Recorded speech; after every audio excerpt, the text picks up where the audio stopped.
All right, good morning. I would like to call the Niagara Police Service Board public meeting to order for December 18, 2025. My name is Pat Kyoke, and I'm the chair of the Niagara Police Service Board. I'll begin with a roll call. Member Gibson? Present. Member Yip? Present. Vice Chair Capsavanu? Present. Member McKendrick? Here. And Member Steele? Here. Thank you. We begin the meeting this morning by acknowledging that the Niagara region is situated on treaty land. This land is steeped in the rich history of the First Nations such as the Haudenosaunee, Haudenosaunee, and Anishinaabe, including the Mississaugas of the Credit First Nation. They are First Nations, Métis, and Inuit people from across Turtle Island that live and work in Niagara today. The Regional Municipality of Niagara Police Service Board stands with all Indigenous people, past and present, in promoting the wise stewardship of the lands in which we live.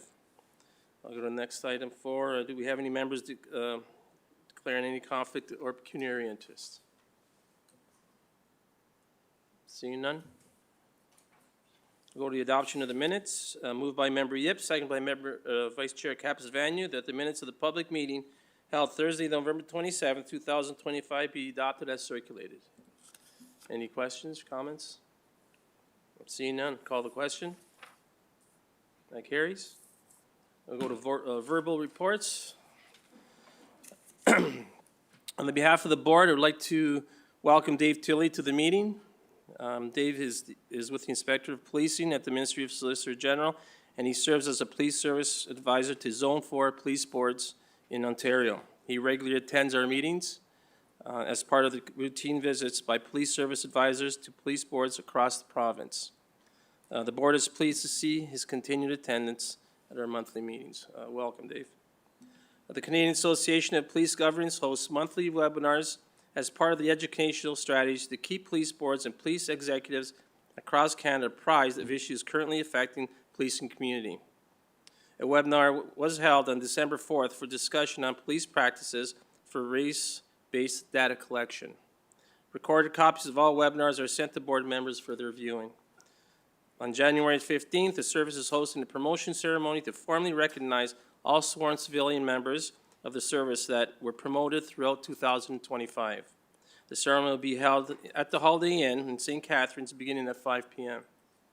On January 20th, Executive Director Reid and I will be attending Canadian Association of Police Governance Executive Director and Chair's quarterly meeting. These quarterly meetings are designed to facilitate discussions about common issues related to the police service boards, commissions, advisory boards, and to share ideas about best practices and approaches. On January 23rd, the Police Service Board, Niagara Regional Police Service, Niagara Regional Police Association, and Senior Officers Association will host an award ceremony to formally recognize police retirees and currently serving members for awards based on their length of service. The ceremony will begin at 11 a.m. and is being held at police headquarters in the community room. The board will be holding a special public board meeting on January 28, 2026 at 9:30 a.m. to elect its chair and vice chair for 2026 term. The next meeting will be held virtually by Zoom only. The next regular monthly board meeting is scheduled for Thursday, January 22nd, 2026 at 9:30 a.m. in the community room here at police headquarters. Sorry, did I say, sorry, it's January 8th, not 28th, that'll be held. Next, we'll go to the chief, see if he has any reports. Thank you, Chair, and good morning to you and the board. You've heard in the news about matters related to bail compliance and court-imposed conditions. As part of our role, we have started an initiative focusing on local individuals that have been released on bail and whether or not they're compliant with their court-imposed conditions. This proactive posture is being undertaken by our 1 District and Corps officers. To date, during November and December, compliance checks have resulted in 7 individuals being arrested and charged for breaching their court-imposed conditions, ultimately holding them accountable in our role to try to keep our community safe. Our human trafficking unit continues to be very busy. They work with members of our Internet Child Exploitation Unit, the Offender Management Unit, our Repeat Offender and Parole Enforcement, Special Investigative Services, Core Unit, 2-District Street Crime Unit, and our 2-District uniform members, and arrested 3 individuals and charged 3 individuals. On December 11th, we attended a ceremony at Bunting Road and Eastchester Avenue in St. Catharines. We were there for the unveiling of a memorial sign in honor of Cole Robert David Hodge, who tragically died on December 18th, 2023, as a result of an impaired driver. We were there with Cole's family to celebrate his life. Mayor Cisco was also present in an effort to bring awareness to the dangers and consequences of these preventable tragedies. Impaired driving is not an accident, it is a decision, and part of our messaging was asking people to hold friends and families accountable during the festive season if they see them starting to consume alcohol or illicit drugs. On December 13th, we worked with the Peel Regional Police in pursuit of a male that was wanted for a domestic-related incident with a firearm. The male was ultimately, it was determined that he was at a residence in Welland, and our uniform and tactical officers responded to that incident Saturday evening. The male was located, and ultimately the suspect was involved in an interaction with our officers and is now deceased. The SIU unit have engaged in their mandate, and I think I would be remiss if I did not say that our officers showed,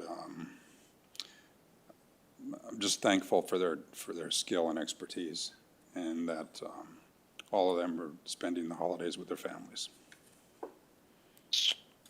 I'll leave it at that.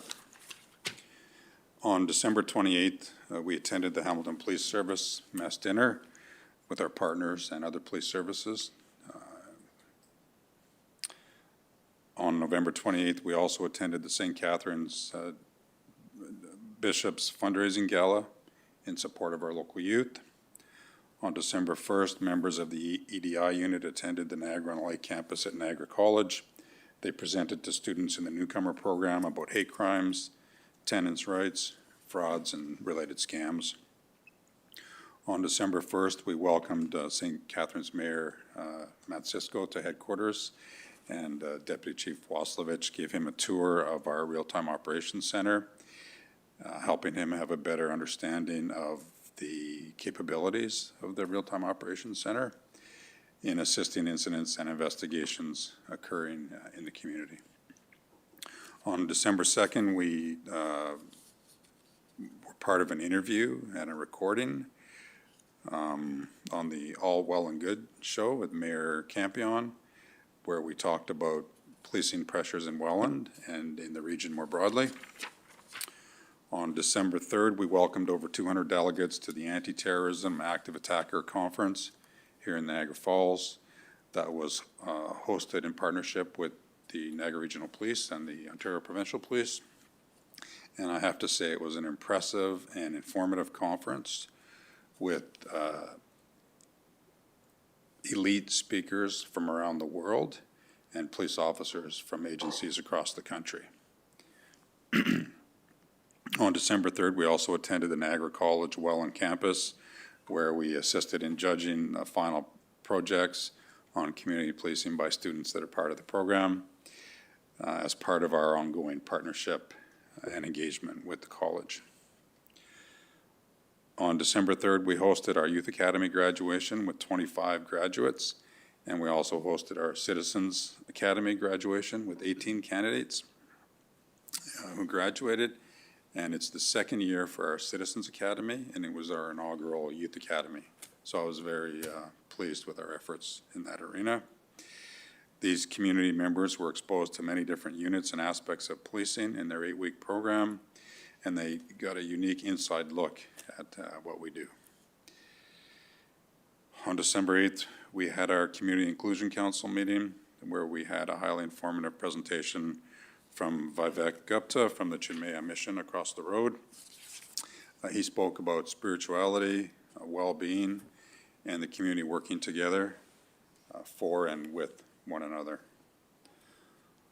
On December 8th, we attended the annual Crime Stoppers Christmas party in support of the organization and the ongoing relationship we've had for many years, as we were joined by the chair as well. On December 9th, we held our annual Shopping with Cops event with our gracious hosts at the Penn Center.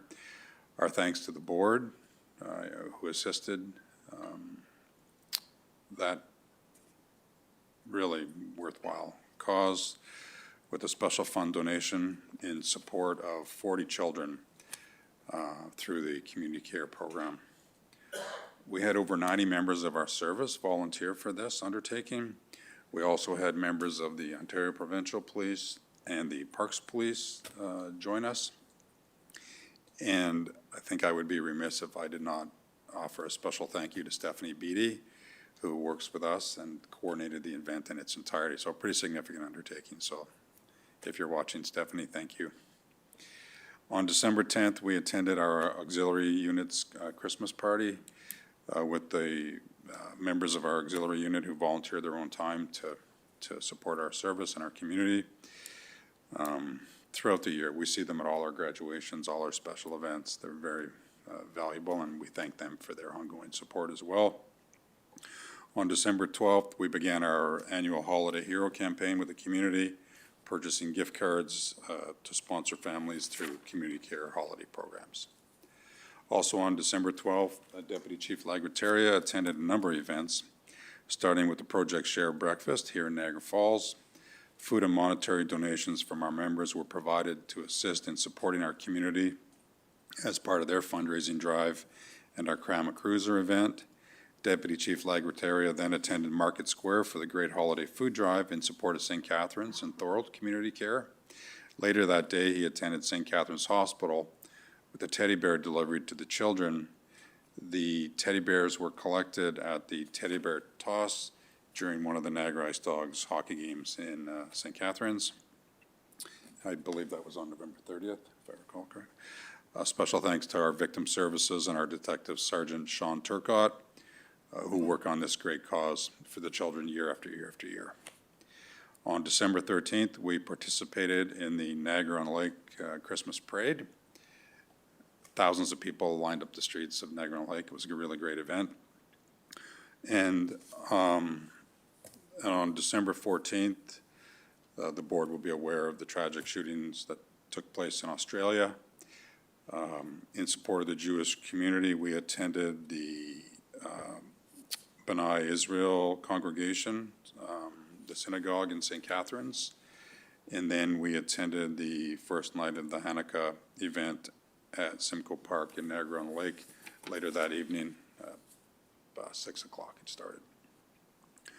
On December 15th, our EDI unit attended the Brock University for the lighting of the menorah, again in support of the Jewish community and our friend Rabbi.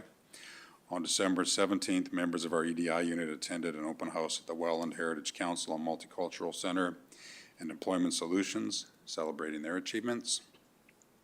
Also on December 17th, members of our EDI unit attended a lighting ceremony, the first of its kind in Port Colborne. The rabbi reached out to us earlier in the day and made us aware of that event taking place, and we were able to deploy members of our core unit in support of that. And this evening, members of our core unit will be attending a similar lighting in Welland to have a visible support of the community at a heightened time of fear in their community. So that concludes my comments at this time, Chair. Thank you, Chief. Another busy month. I'll go to members, see if there's any questions or comments for the Chief. Seeing none. Again, thank you, Chief, for all the work you do and your staff, and We're certainly appreciative of your involvement again with the community. I keep seeing that every month, but, you know, that's part of what you do, and you do it well. So thank you. Thank you for your comments. It's the entire team that's stepping up, and Yes. everybody's leaning in. Thank you. Yeah, thank you. Okay, so next we go to presentations. We do have 3 presentations here this morning. We'll begin our first presentation, a special recognition. Former member of the Niagara Police Service Board. I'd like to recognize our former board member, Jen Lawson. Jen, if you'd please make your way up to the podium.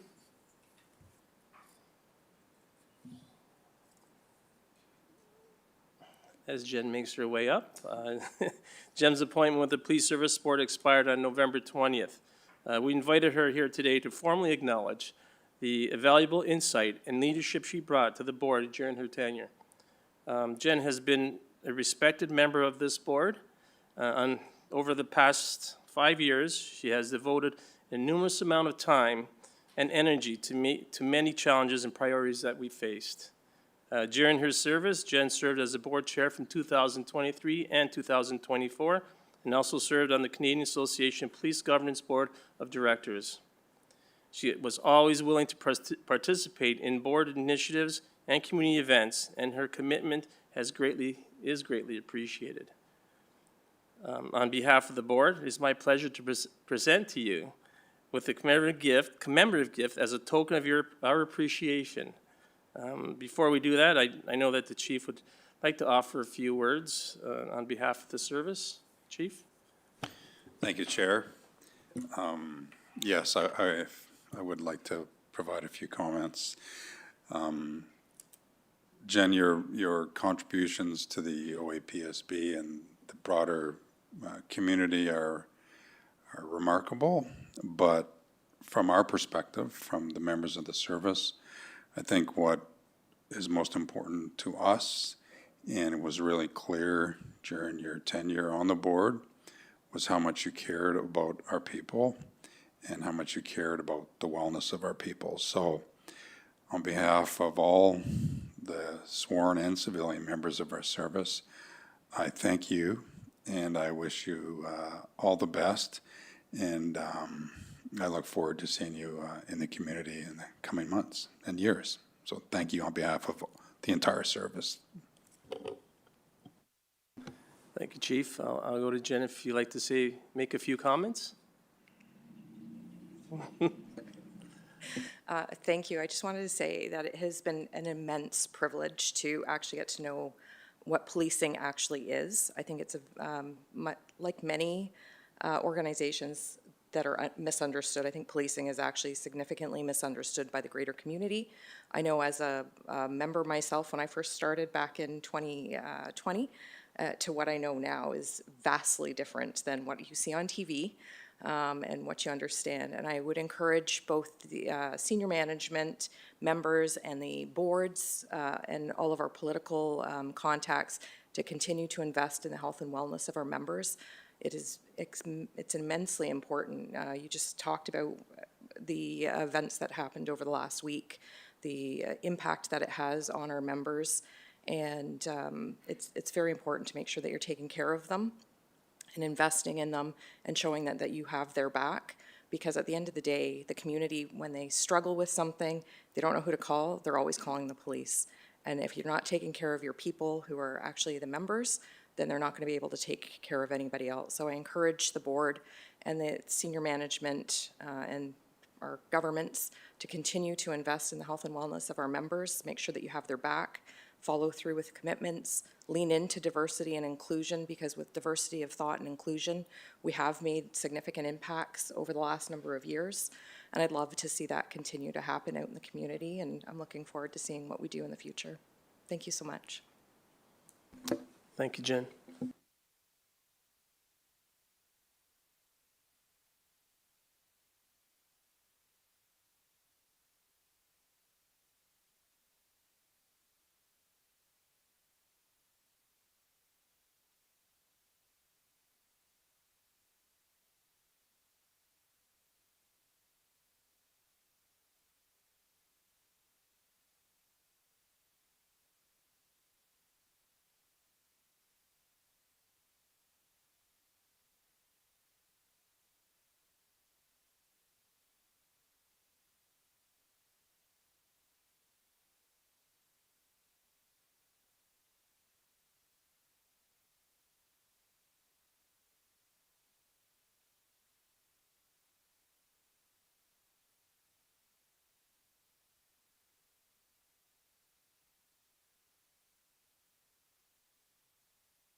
Right, our next presentation actually was on Ride for Dad, Niagara chapter, will be deferred to next January 22nd.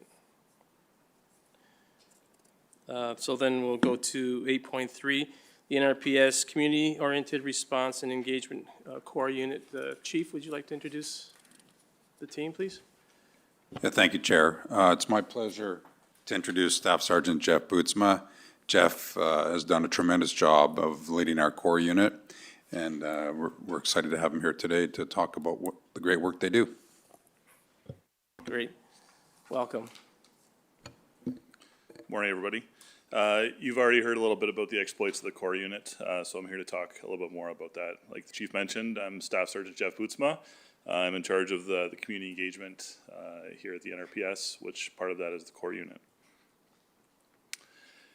Just a little bit about our history. In April 2022, the NRP launched the Community-Oriented Response and Engagement Unit, better known as CORE. This resulted from a proposal created by now Deputy Chief Lagataria, and the new unit was formed using members of the recently disbanded school resource program when the province made the shift to pull SROs out of schools. As of May 2024, there was a restructuring in the service surrounding community engagement. All core units now reported to one staff sergeant, myself, along with our Indigenous liaison officers, the EDI unit, and the Coast unit. And by regionalizing core, it gave us a bit more consistency, more tighter leadership, and enabled us to move core units around the region as needed. This is our current chain of command in core.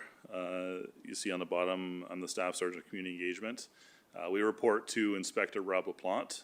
He's the Inspector District Commander of 2 District and 5 District, and he oversees all of our things, so it's quite the undertaking for him, and he manages it quite well. It's a busy role.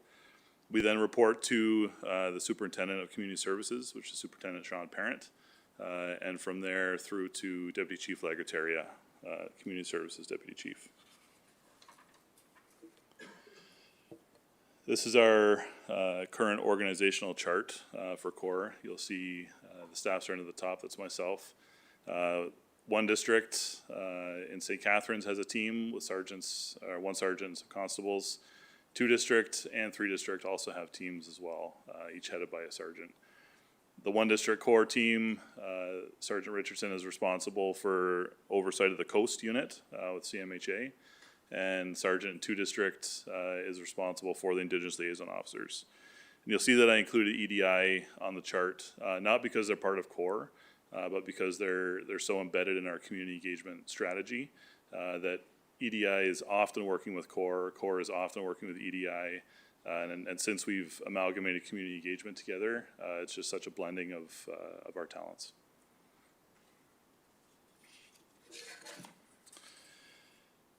CORE has the luxury that we don't have to respond to calls for service like the frontline does. We are in uniform. Our members they wear the same thing as frontline officers. They drive the same cruisers, but we're not beholden to the call volume that the frontline faces. As such, we can move around as needed and address community concerns as they pop up. Part of our routine core duties are to research and implement crime prevention initiatives in alignment with the Niagara Region Community Safety and Wellbeing Plan. We work really closely with the CSWB staff of the region, coordinating our efforts. Core officers participate in all 3 situation tables. We are the NRPS referral representatives each week. We sit on all 3 tables every week. CORE works closely with community partners such as municipalities, NASO, it's the Niagara Assertive Street Outreach, and other agencies to address issues surrounding homelessness. Not only do we work with community partners, but we also work with internal units in the service. You've heard how CORE participates in different operations with different units. We're able to surge some resources when needed to help NRPS units. CORE meets with businesses to raise awareness about crime and theft prevention, particularly with the BIAs in the region. And we conduct crime prevention through environmental design, which is CEPTED, audits for anyone who needs it, and that we determine through crime analysis. All corridor officers are also CIT trained, that's crisis intervention, in order to make our units more effective. Continuing with our core duties, like I mentioned before, we're not beholden to the call volume that the front line is. So we have the freedom to conduct a lot of foot, bike, and ATV patrols in areas of concern around the region. This takes the pressure off the front line because we can proactively deal with issues before they pop up and become calls to service. Corps also focuses on traffic enforcement initiatives that come through. There's a traffic hotline that goes to our traffic unit. Our members have access to those complaints, as well as complaints that come into the district commanders, and we can address our enforcement as necessary. One of the favorite things that Corps does is we attend community engagement opportunities around the region. So whether that's an event like the menorah lightings that have been happening, or a touch a truck event where we interact with youth in the region, it's one of our most enjoyable things. Corps coordinates police response to local events in collaboration with the emergency management unit. So example, like a Christmas parade, Santa Claus parades that are happening, the big beach day response that we have with the high schools every summer. And one of the newer things that we're involved in now is the police liaison team, PLT. So that's demonstration management, either protests, labor disputes, things like that. We have a team of Corps officers that are trained in PLT. They've received that 2-week course from the OPP. They liaise with protest organizers. They coordinate with both sides for labor disputes, build relationships with various groups, all in the attempt to prevent serious disturbances from starting in the first place. PLT works closely with our EDI unit for cultural-based demonstrations, as well as the emergency management unit and the public order unit. I wanted to focus a bit on our CEPTED strategies that we do. So CEPTED's a highly sought-after service that Corps specializes in, that we provide to area businesses and agencies and residents upon request, as well as through crime analysis. If we determine through our stats that an area needs some attention for some crime prevention, we'll focus our time there. It's hard to see a little bit in these pictures, but you'll see the summer picture where everything is grown in green. That's the 420 corridor, just across here actually, coming to Niagara Falls. You'll see there's a individual in a yellow vest in between the bushes. There's actually about 5 or 6 people in there in that picture. You just can't see them. So we had a series of encampments built up along the highway, and it's only maybe 15, 20 feet off of the actual highway itself. So it was incredibly dangerous for the inhabitants, dangerous for the motorists. So we work closely with the MTO, and you'll see the snowy picture on the side. That's after everything's been done. They've cleared the bushes, open sight lines, limbed trees up, all to increase safety on that stretch of the highway.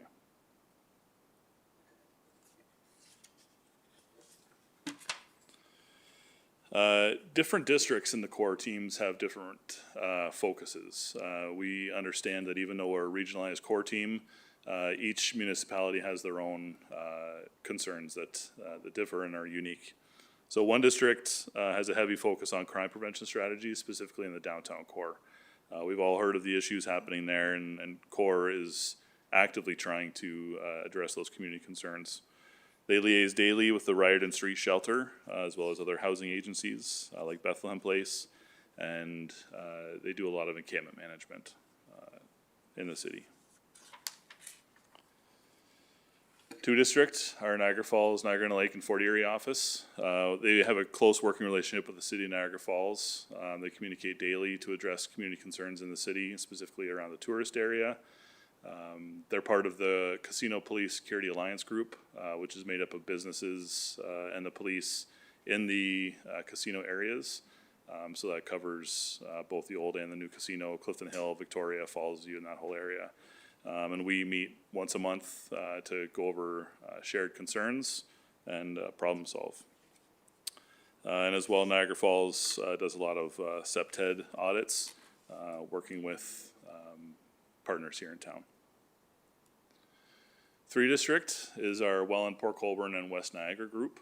They have a large territory to cover, and their focus is on youth engagement. It's based on, because the Safety Village is in Welland at the Niagara College campus, and we have a core officer at the Safety Village every day, providing teaching to youth and engaging with different classes that are there. The Welland Core Unit also heads the YIPI, so the Youth and Policing Initiative. That's our summer student program where we hire 7 summer students for 8 weeks, and they come and they help out with different engagement opportunities that we have. They get some leadership training, mentorship through the policing, and we just try and build that sense of community engagement in those youths. Welland Core also sits on the City of Welland Homelessness Task Force in order to address homelessness concerns in the city. As I mentioned, because we're not beholden to calls on the board, we have initiatives that we create to proactively address crime in the region. One of those that's been in the news is the 3P initiative. That's past the point of purchase. That's our shoplifting retail theft initiative. So far in 2025, 1 and 2 district core teams have completed 12 days focusing on the 3P program, which led to over 55 arrests, 35 criminal charges, 21 tickets, and $6,400 in recovered stolen property. This program's expected to continue through the Christmas season and through 2026 because it's been so successful. Another thing we're focusing on is encampment mapping. This is so that our officers are aware of where encampments are. We don't lose sight of anybody. We know that if there's a call, we know exactly where the encampments are. We can get to the people who are in need quickly because a lot of these encampments are off the beaten path. You have to take some trails to get there. And if our people know exactly where these encampments are, then we can get to those areas in times of need. We run the Garage 529 bicycle registration program. That's a program we have where residents of the region can register online. They can register their bikes. They receive a unique serial code with a very sturdy sticker that they can put on their bike. If we find a bike or someone turns a bike into us, we just run that code real quick through our system. We know exactly who the owner is. We return that bike within a matter of hours after we find it. CORE has been operating on or running the Safer Public Spaces program in the region because we have the freedom to handle those calls.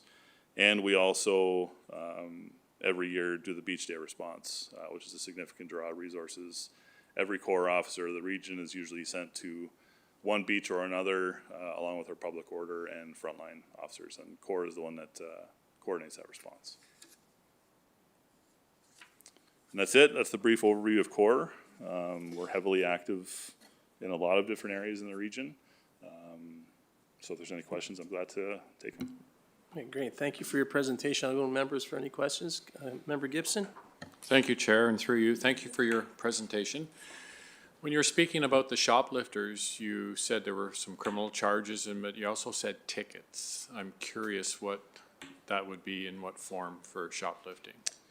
So it depends where they're located. So occasionally the store will not want to proceed with criminal charges.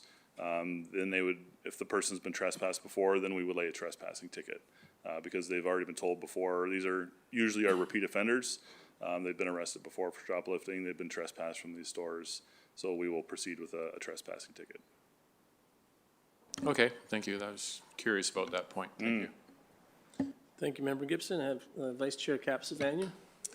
Thank you, through you, Chair. Thank you for the presentation. I just have an inquiry around the encampment mapping data that you're collecting. I was just wondering if there is an opportunity to share the data that you're collecting from this mapping with the situational tables around homelessness in the Niagara region to come up with solutions or something? Yes, sorry, I should have mentioned that. So we do work very closely with the situation table program. So part of that mapping, we share that information with NASO, who is also another big driver for the situation tables.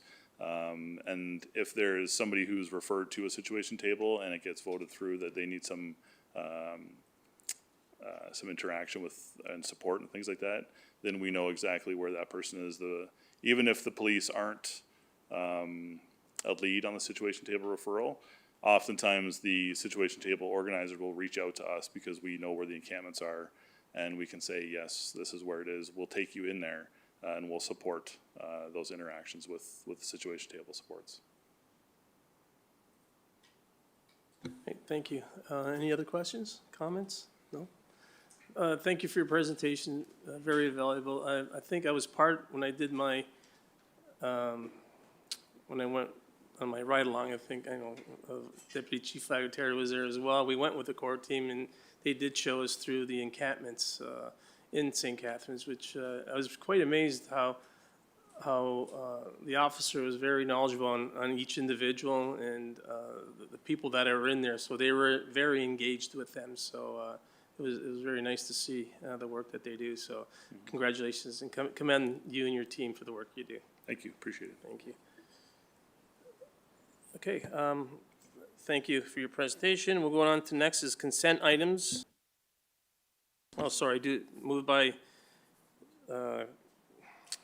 Vice Chair Capsavenu, second by Member McKendrick, that this presentation be received. If there's any discussion, seeing none, all those in favor? And that carries, thank you. So we go to consent items. I'd like to move items 9.1 to 9.8 in block. Moved by Member Still, second by Member Gibson, that the information be received. Is there any questions or comments to any items? Member, yep. Oh, Vice Chair, whoever had their hand up first. I thought Member it was, Yip, go I ahead. thought it was a tie. I have some questions about 9.1, the cultural and bias awareness training and probationary performance evaluation. They're mostly related to the demographic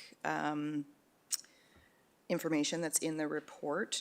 And all three of my questions or comments are related to specifically page 7 of the report, if that's helpful. So the first one, because I think this one is sort of more straightforward, I'm just looking for a clarification. In the second to last paragraph on page 7, there's discussion about religious identification. The 44.44% that is indicated as general non-religious identification, is that meant to be 4.44%? Because it doesn't matter how I read that paragraph and what way I do the math, 44.44 is much too high. Chief? Thank you for your question, and through you, Chair. Apologies if I'm making you do math right now. Maybe I'll make a general comment, and then I'll invite Acting Deputy Chief Kaczynski or Dr. Perez to provide their insights. I would say, I guess what I would like to say, if I could, is that the Vice Chair also sent a series of questions which I think were very helpful and will help us frame up the discussion as it relates to this report in its entirety. As the board knows, this is part of our strategic plan where we're looking to gather more data starting in Q1 of 2026. But with respect to the numbers, hopefully I've just given Paul and Hector enough time to do some math. And I'll invite them to provide their insights if they have any, or perhaps it might be as simple as a typo, but I'll invite them to, maybe Dr. Perez to come to the podium. And thank you. Well, sorry, with your permission, Chair. No, you did a good job of stalling. That's good. That's good. Hector? Thank you, Chief, and through the Chair. That's a simple to answer. So the survey asks for religion identification and spirituality. So there's 2 items. And so the person or the participants who are answering that specific question can identify in both categories. So say somebody self-identify with a particular religion, but might not, in terms of the second item or question that we ask in terms of the spirituality, their answers might be different. The same is true for the questions about gender identity and gender. Okay, Yeah. so for all intents and purposes, it's almost like a double counting of people because they're answering multiple questions. Could be depending on the person who's Okay. responding to that question. I give you an answer, right? Like, I give you an example. I could identify myself as a member of certain religious group, but not in terms of spirituality, which is the next item. I might not decide to answer that particular question. So Okay, thank you. Yeah, because I was reading that 50% had no affiliation, and then you start reading the affiliations and 44 points, yeah, anyway. Okay, and then my other questions, or comments, rather, moving to the third paragraph on page 7 with the discussion about racial and ethnic identity. This is more of a comment than anything else. I'm going to strongly suggest that the service discontinue the use of the word Caucasian, as it's both obsolete and racist. There is no Caucasian racial identity, we're just white. I'll send an email with some explanatory links to those who contributed to this report with respect to that piece. And then I'm curious, what is the question around Indigenous identity? And then I have probably some comments on that as well. Thank you for that question. I'll try to address that question just in terms of how the question or the methodology of the survey. So this survey is dated from 2022. So I do agree with that some of the terminology of the categories might be outdated and might need to be reviewed. But the good news is that as part of the STRAP plan, we have a diversity and inclusion pillar, and that one has an action plan that precisely oriented us to do or expand the scope of the data collection for this year. And I have some suggestions as well in terms of this particular survey, because we need to acknowledge that this survey is one point in time, and it's only for new recruits that are being onboarded, right? So the sample size might not be as great as we might expect. However, one of the items within the diversity and inclusion strategy considers expanding the scope of the search, and I have some suggestions in terms of how can we do this.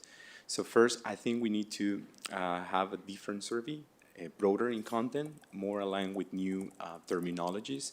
Of course, we need to be cautious because my assumption is that in 2022, when that particular survey was launched, they tried to follow the Ontario Human Rights Commission suggestions on how that information is being captured. But I do agree that some of the language had changed in recent years. So in order for us to update that language, I think another survey, it's necessary, following a different methodology, and I'll explain what I mean by that. I think we need to work with the Chief Inclusion Council, our internal identity, diversity and inclusion network, to inform what questions we want to ask. And that's the work that it's planned. It's part, or it's already planned as part of the action plan that was approved as part of the Police Service Board strategic plan. That survey could increase in length, but also in scope to ask or capture more information. Of course, it requires to work with the Chief Inclusion Council and the internal EDI network, so we can inform really what the instrument is going to look like.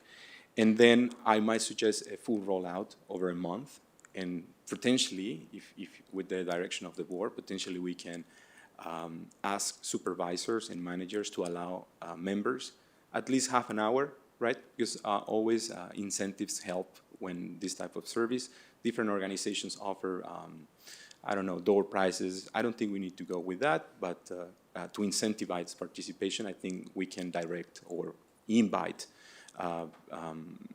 supervisors and managers to allow for half an hour of the time of the members to answer the survey, so then we can increase and maximize the outreach of the survey, and then we can capture that information. But more so on the data collection side, I think the important thing is the roadmap. What do we do with the information? And again, we have an action plan in place as part of the new STRAP plan that actually declares that we need to use that information to inform training, targeted recruitment, communications, and new programs and initiatives for the service. So that's part of the new STRAP plan.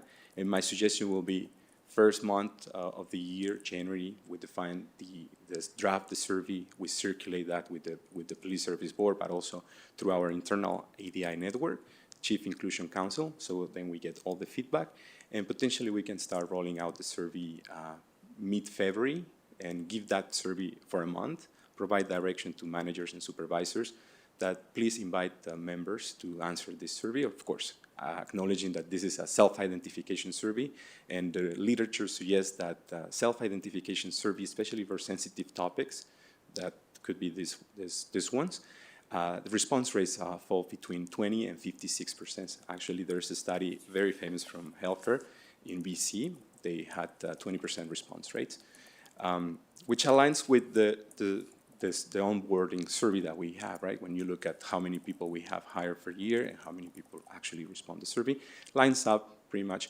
But I would like to do something broader in scope and also use the results of the survey to really inform. During February, March, data collection, then define a roadmap, working with professional standards, legal department, human resources, training, communications, and then coming back to present the findings in the summer. And then, as part of the plan, I would like to suggest coming back in December to present an overall annual report of what has been done. Thank you. Through you, Chair. Hector, Dr. Perez, I appreciate that answer because I could talk about this stuff with you all day long, but it didn't answer my question. My question was, what is the question or are the questions around Indigenous identity? Okay, there's two questions. Sorry, through you, Chair. Simple put, there's two questions. One is whether or not you identify with a particular group, and the second question in terms of Indigenous identity is whether or not the individual has Indigenous antecedents. So for that particular question, some people in our service, and when I look at the results, they declared not self-identifying as members of an Indigenous, or I don't, like they say, I don't identify as an Indigenous myself, but I do have Métis or Anishinaabeg heritage within my family. That's why we have two items for that particular question. Okay, as thank of you. today. Thank you for that. And through you, Chair, I guess I'm just concerned around the having Indigenous heritage because it could be problematic given the colonialist and racist history of how Indigenous peoples have been treated and defined. Having Indigenous heritage could mean that you have an ancestor who is Indigenous and maybe for myriad reasons you're uncomfortable identifying as Indigenous. It could also mean, based on the way that this is discussed in broader community and broader society in terms of how people try to make clear that they are most certainly not racist, it could mean that someone is the child of an Indigenous woman because of what I'll just call ill treatment of that Indigenous woman. So I think I'd be, in future surveys, a little more precise, maybe is the word I'm looking for, in terms of how those questions are asked. Thank you. Can I say something? Yeah, through you, Chair. I 200% agreement, because, of course, again, this survey was put forward in 2022, right? In 2025, today, we have a new executive leadership, and we have a new strat plan that actually dictates that. And that's what I'm suggesting, that we change a little bit, or a lot, the methodology to include those type of questions. And again, talking to our EDI specialists within the service, we notice that diversity goes beyond the type of questions that we're asking right now. So I would like to have a more robust instrument that captures those intersectionalities in a different way that actually represent what we wanna capture, but also how we can use that information moving forward to inform communications, programs, training, and initiatives within the service. Thank you. Great, thank you, Hector. You might want to stay there for a minute because we have other questions. I'm going to go to Vice Chair Capus-Vania. Thank you, through you, Chair. A number of the questions have already been asked and answered, but just to finish off on the piece of the data with the numbers there, I noticed that we've got a low uptake on the Indigenous specific training that is happening within the organization. And we've got a lot of training that is happening, which is great, but my concern with that is we are not seeing what the results of this training is. And when you get low numbers around Indigenous specific training, it does carry a reconciliation and credibility risk. So could you just speak to that for a minute? Can I invite the... Yeah, I'll go to the Deputy Chief if you like. Through you, Chair. Respond. Thank you for the question. And I'm going to maybe clarify your question. Are you talking about the four modules Yeah, of the training four that are delivered? modules. You had four modules, and two of them were not really, there was no real numbers that Thank you. people So taking. with the implementation of the Community Safety and Policing Act, we've had a lot of mandated training that has been assigned to police officers as the act was implemented. And a lot of it has been online, and there's a lot of in-person training. So we're trying to find time for officers to participate in this training. We do have until April of 2027 to complete the thematic training, and I'm assuming that was the intention of the act and the regulations to give police services enough time to finish this training. What we decided to do is ask officers to complete it in phases. So we've asked for Module 1 and 2 to be completed first, and Module 3 and 4, so that when officers are in the workplace, they have the time to complete the training in addition to their regular duties. I'm actually encouraged by the numbers of Module 3 and 4 because we've extended the time for completion. Modules 1 and 2 are expected to be completed in 2026, and Modules 3 and 4 in 2027. So we can see from the data here that officers are going ahead and completing 3 and 4 on their own time before the deadline that we've asked them to complete it by. All police officers, all sworn members are going to be trained on these within the deadline.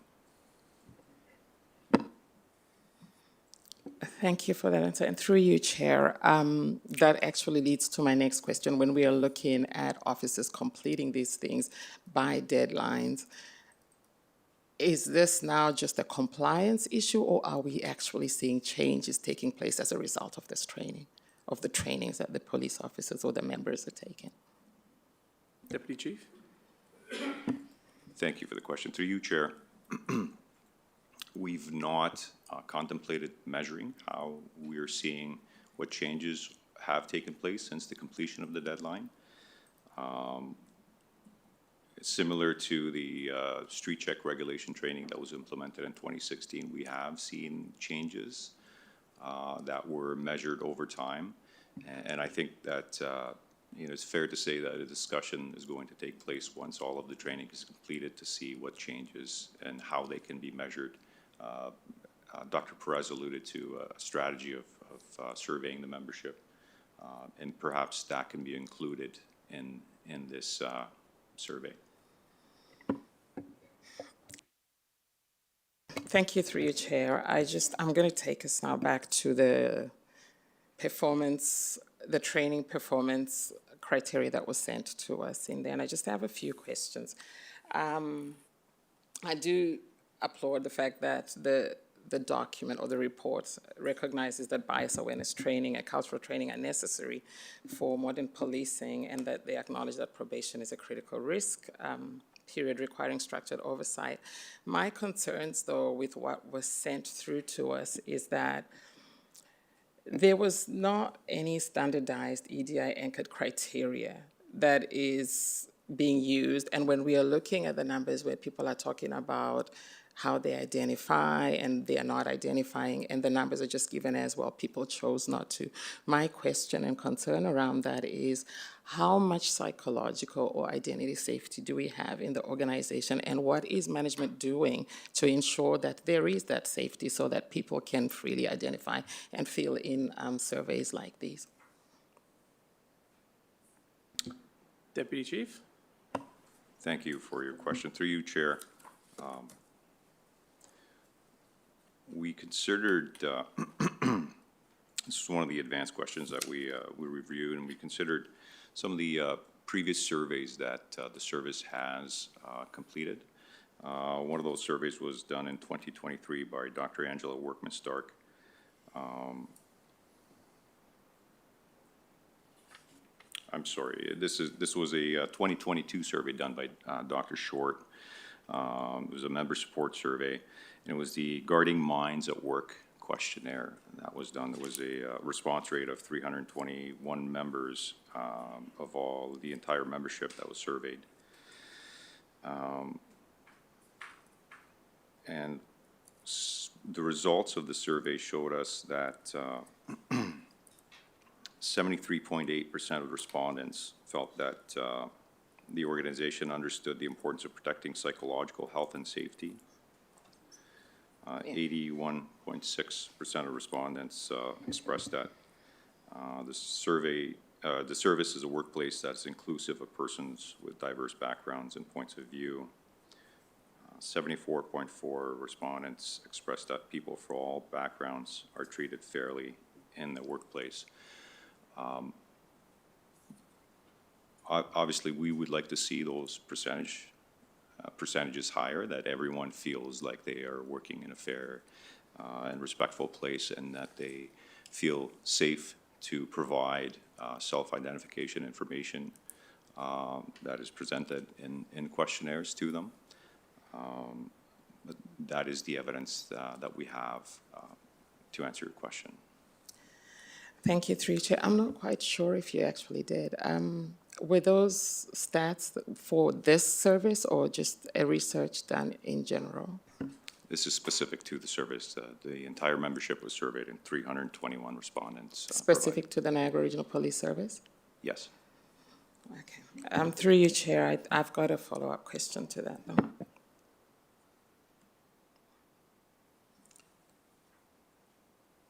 So I guess my question would then be, the numbers that you spoke about, what measurable EDI-related competencies are there that we are using for this assessment for probationary officers?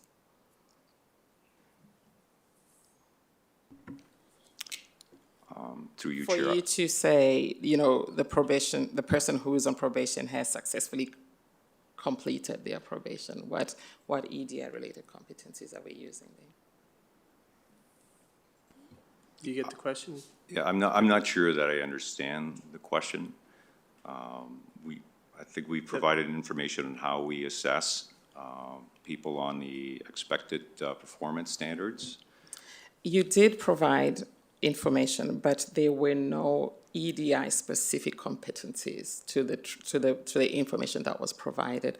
When you're looking at things like cultural humility, trauma-informed interaction, and bias awareness, that's what I'm asking about. Do we have those measures? Because the report does say that it is bias mitigated in there. They are not explicit within that the framework that was provided for us. That was the question that I was asking. And if it's not there, I mean, I'm good with hearing that it's not there and it's something that can be looked at, because I didn't see it when I went through the framework. So there aren't specific measures that we use for EDIs. It's bias mitigated in that everyone is measured on the same standards and without consideration for any other factors other than that they meet standard. Thank you, through you, Chair. I think I will resend a number of questions to the Chief, because this is not, I don't think the answers that I want, I'm going to get through a board meeting. Okay. She'll be sending more questions and for you to maybe get a more clear response to her questions to the Vice Chairs. Is that okay? We'll take that as direction, Vice Chair? Yes, thank you. All right. Are there any other comments or questions? And any other consent items? I'm seeing none. So I'll call the question. All those in favor? And that carries. We'll go to new business. Number 10.1 is the budget, 2026 operating budget, proposed mitigation strategies. Moved by Member Yip, second by Vice Chair Capsavanu, that the board receive and approve the proposed mitigation options in the amount of $1,350,000, which represents a 0.6% reduction. And that, number two, approve the 2026 operating budget for the Niagara Regional Police Service and board, resulting in total net expenditure budget before indirect allocations of $235,551,500 $521, which represents a 10.9% increase over the approved 2025 operating budget, and submit the consolidated budget of the service and board to Niagara Regional Council for approval. Is there any questions or comments? I'll go to Member Steele. Thank you, Chair.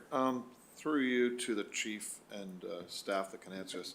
So item 3 was the eliminate the contribution to the Employee Future Benefit Reserve Fund of $200,000.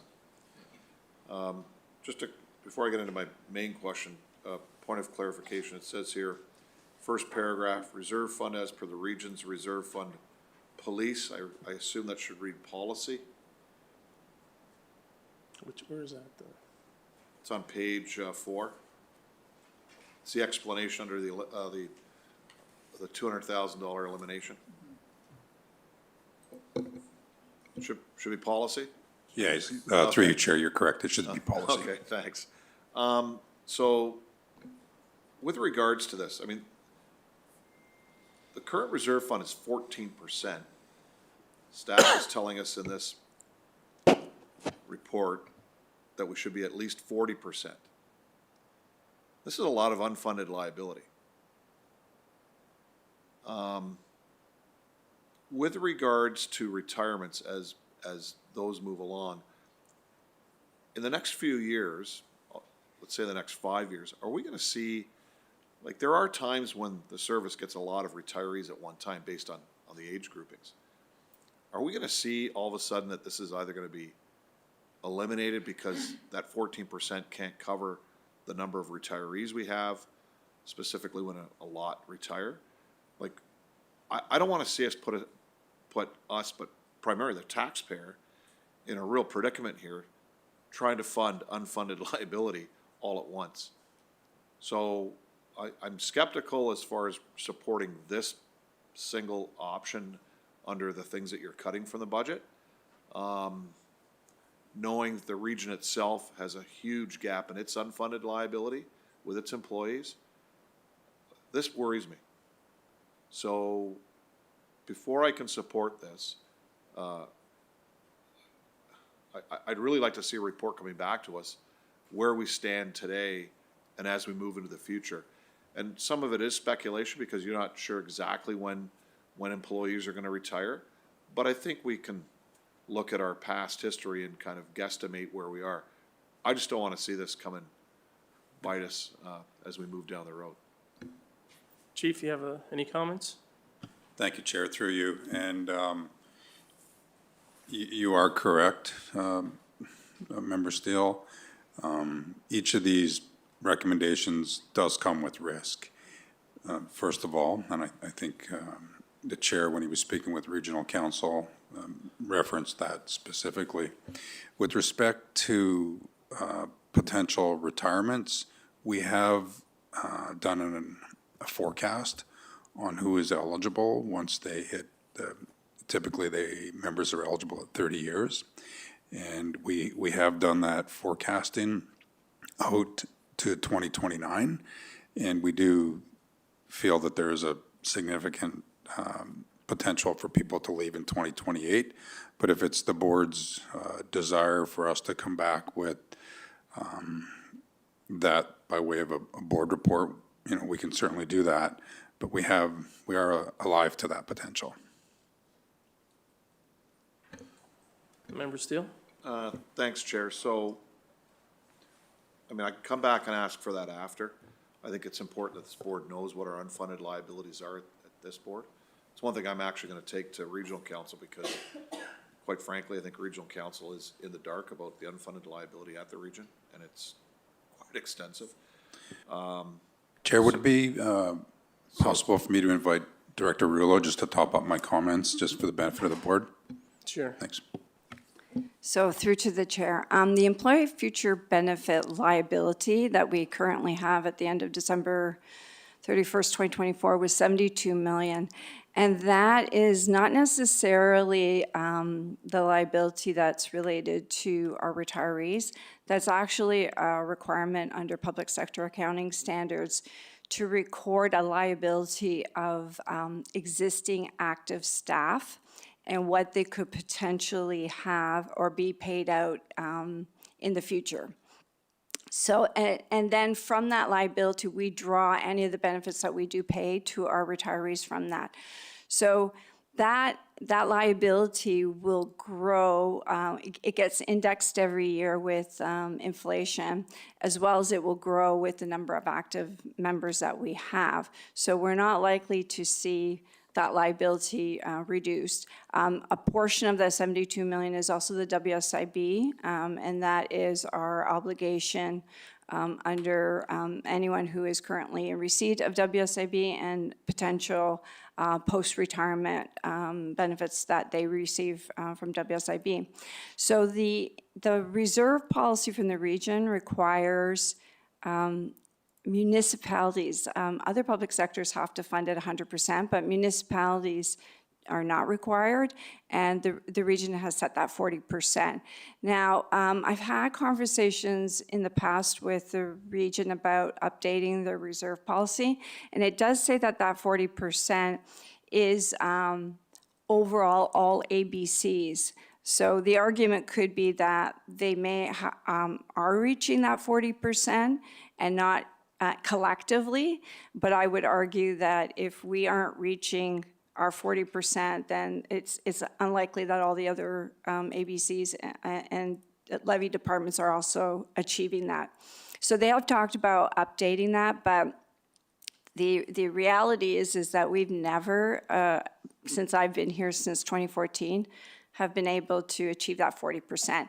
And you're right, it has been dropping. And in the report, it tells you that in 2017, we had $900,000 that we were contributing towards employee future benefits, and that was reduced in 2017 to $200,000. And that amount has stayed consistent for pretty much the last 9 years. And the argument is that it's really not sufficient. It would probably take us 10 years, if not more, to actually achieve it at that current rate. And so I haven't had a chance to speak with the region, but it may be a better strategy that we commit surpluses towards funding that particular reserve fund. That would be something that would, obviously, the region would have to agree, and council that ultimately has the authority to approve withdrawals and deposits into our reserves. So at this point, when I was speaking to the chief about eliminating that, we were talking about 200,000, and it is the equivalent of a frontline officer. And so at this point, we would give this one up with an alternate strategy, and obviously protect staffing that we have within the budget. Thanks, Chair, and thank you for the answer. I mean, that 2014 board, that period that board was in, obviously robbing Peter to pay Paul hasn't worked. You can't rob your reserves in order to keep your increases down, because it catches up to you. And right now, you're 26 points behind on a reserve that's at 40%, not even close to 100%. So I won't be supporting item 3 on this. I will be asking this to be pulled, that this be kept in the budget. We can't keep doing this. Quite frankly, it's not fair to the taxpayer, because at some point, you're gonna go to the taxpayer and you're gonna be asking for a lot of money. And you can't say no at that time. So that's why you have reserves. That's why you actually contribute to reserves every year. So when that day comes, that it's been spread over a number of years, that you're not going after that day's taxpayer for all the funding, or the majority of the funding. So at the time this comes for a vote, I will ask for 3 to be pulled, to be voted on separately. Thank you, Chair. So would you like to make an amendment now to pull that? I think if everybody else, Do it at the end? we can do it at the end, yeah. at the end? Yeah, we'll Okay. hear what everybody else has to say, Okay. so. I have Counselor Yip next, and Counselor Gibson, Counselor, members. I did it again. I thought I was gonna get through this time without saying counselor. You jinxed me. Go ahead, Member Yip. apologies to the chair for jinxing him. My questions are around item 2 in this report, and there was some discussion about this at Regional Council the other night in terms of, the chief said we could find some savings. And Chief, you did raise this during the presentation that you made to council in terms of, if grant funding comes through, then these numbers will be reduced somewhat. So the report notes that in recent months, the service has been advised that the province is considering increasing the funding envelope. However, no formal announcement has been made to date. It also suggests that the mitigation option would add $302,741 of revenue to the 2026 operating budget based on the assumption that there is a moderate to high degree there will be an increase. So if this announcement doesn't come through, then these budget mitigations that we're currently discussing, save for, this was before Member Steele pulled item 3, but if it doesn't come through, these budget mitigations would total $1,047,259 and result in a 0.33% reduction in the region's current levy budget rather than 0.5% reduction in that levy budget. Is that correct? And that's probably a question for Director Rouleau because there are numbers. Thank you. Through you, Chair. And maybe what I'll do, Chair, is I'll provide some comments with respect to the first part of your question, and then the numbers I'll resort to Director Rouleau. You are correct that when I spoke with the region about this grant, we talked about the fact that it is currently $125 million for the entire province, for all police agencies. In discussions with the Solicitor General, the Premier, the Deputy Minister, we have talked about that as a shortfall, not only for our service, but for all police services. And they indicated that they recognized that and they were taking it away. Like you said, though, there's no guarantee that there could be a new pressure that comes about in the province that results in that money not coming. But again, as referenced by the chair at the region, there is risk with this, and that is the risk that it could not come to fruition, and then it falls to the board and then ultimately the region. And I'll turn to the director for the math. Through to the chair, are you asking what the effect if we remove the 302 and the 200,000? No, because if we remove the 200,000, then we go even lower than 0.33%. This was if we just removed the 300 and change, then we were looking at going from a 0.5% reduction to a 0.33% reduction. Are you speaking the 0.5 is on the levy? The levy, yes. So the 1 point, so the Oh, no, the 2.7 yeah, the was 2.7. 0.5. So now we're at a It's even less. 0.14 if we just take out the 300,000? It would be a 0.2% reduction on the levy. So the 1.350 figure would reduce the levy by 0.25%. Right. And it would just reduce it down to, the 302 would just reduce it down to a 0.2%. 0.2%. Okay, thank you. So because my concern here is that, and this was sort of the words of one of our colleagues the other night, that we're purchasing a lottery ticket and spending the winnings before the numbers are called. So if we leave this alone, it's always been my understanding, if we leave this alone and then we receive a grant, there's simply an adjustment in year that then the region doesn't actually sort of forward that money to the service. Is that correct? No, it's not. I just saw you shake your head. So through to the chair, if we were to receive an additional revenue, it would stay with us. It would fall to a surplus or potentially offset deficit, but it would not adjust the levy budget, and therefore the tax that would be distributed to the lower tiers. Thank So they you. won't go back and adjust. Okay, now. so through you, Chair, but then what happens with our surpluses?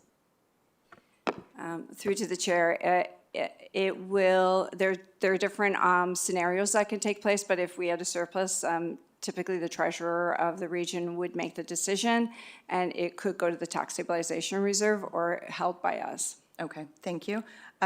So, I mean, I guess I'm just concerned that, again, I mean, this is not how, and I caution some of my colleagues often when they talk about budgets for the police service and the region, like they're their household budgets.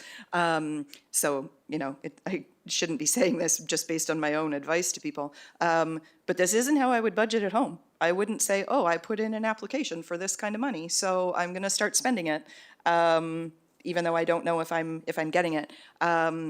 So I will, similar to Member Steele wanting to vote on item 3 separately, I will be asking that we pull item 2 and vote on that separately. Thank you, Chair.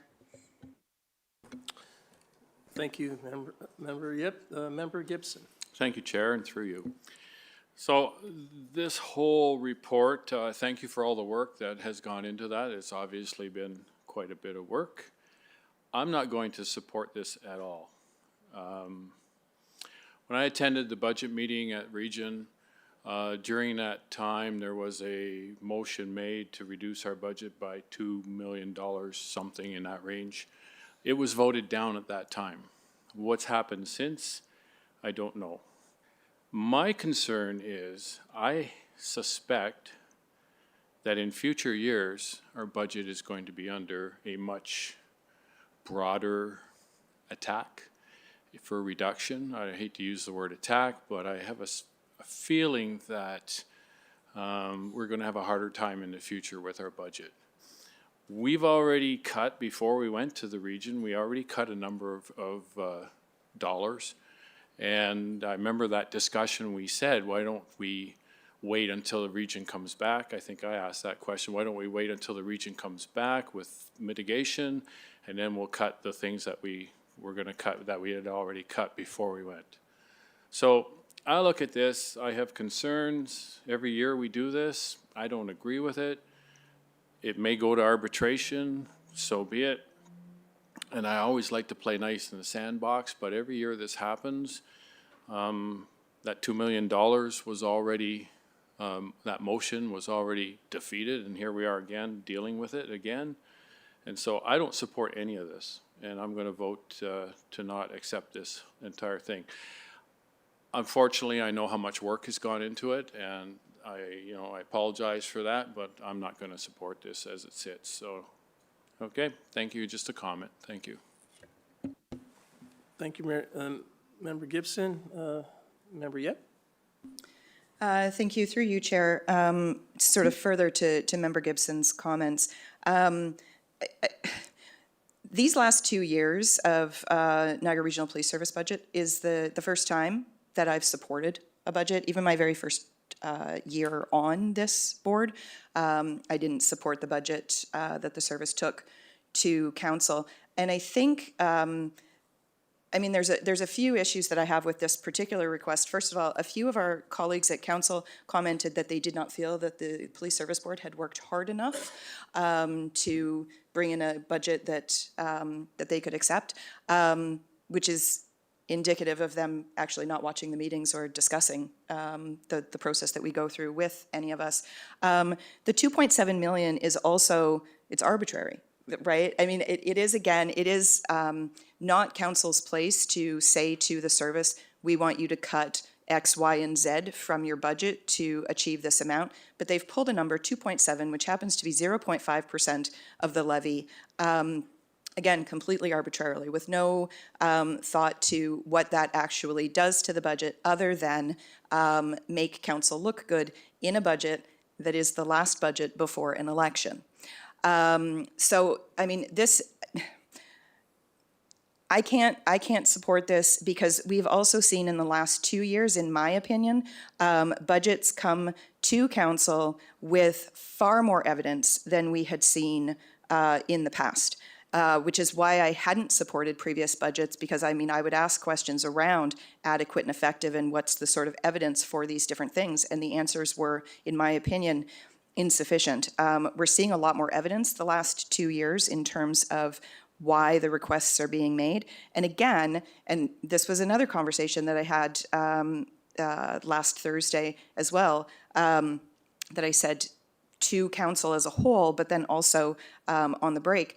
The budget that's been presented, 8.3% of it, something around there, is contractually obligated.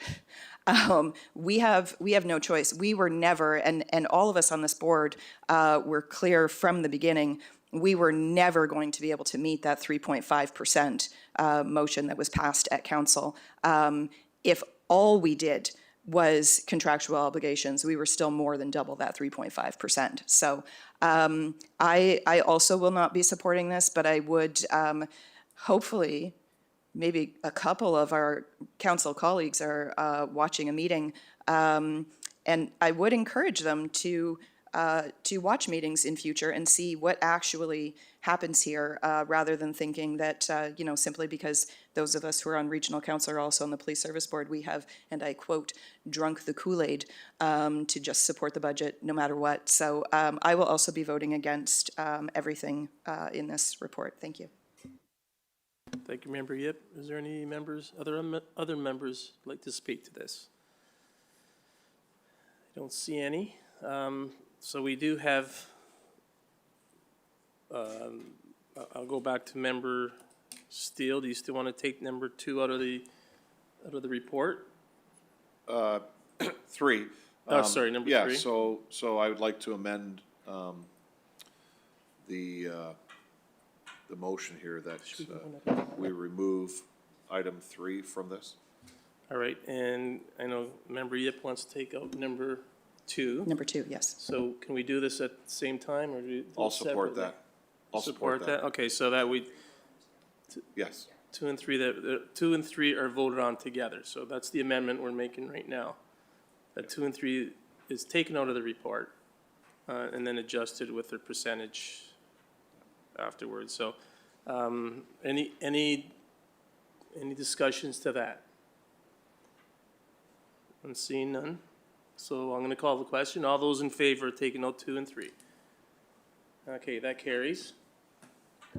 So now going back to the original motion, is there any comments or discussions in regards to that, the original motion now, with 2 and 3 taken out? I don't see any. I'm going to call the question. All right, just to be clear.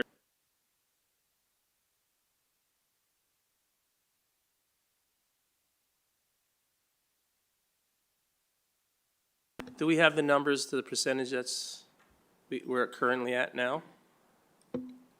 So through to the chair, if we remove item 2 and 3, the reduction would be 847,259, replacing the 1,350,000. That's a 0.4% reduction. And the new budget would be 236,054,262. So that's 236,054,262, and 11.1%.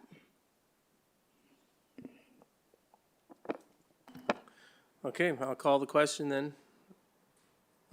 Member Gibson? Yeah, Chair, thank you. Can you just repeat the motion? This is for number 2 and 3, or is it for the whole This is for the whole thing now, Okay, with number 2 and 3 eliminated. recorded vote, please? Recorded vote. Sorry, Chair. So we voted to remove 2 and 3. Yes, We that's have not out. voted on 2 and 3. Or did we just? We did. Okay, We all did right. vote on it, yeah. So this is the original motion with 2 and 3 eliminated. Okay? So I'll call the question now.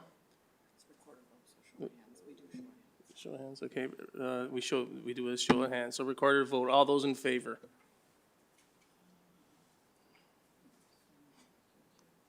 Okay. Opposed? And that's defeated.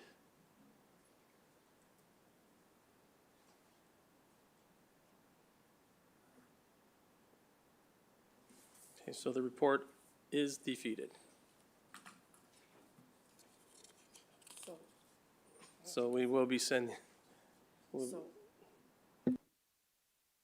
Just I for, guess, sorry, Go ahead. I guess I'm looking for clarification on what's happened because council has set a budget at 2.7. It's not finished. no, it has to say. Yeah, we So just, is the board then going to maybe pass a motion to direct that there is no budget reduction or mitigation strategies or send some Okay, yeah. correspondence Yeah. back to council so they're aware of that? so can you just repeat that motion again? That way. That the board direct that there's no budget reduction or mitigation strategies be applied to the 2026 operating budget, and the board support and reaffirm its 2026 original operating budget submission. Okay, so I need a mover and seconder for that. Moved by member Gibson, second by member McKendrick. Any discussion to that? I'll call the question. All those in favor? And that carries. Yes. Okay. Sorry, that carries.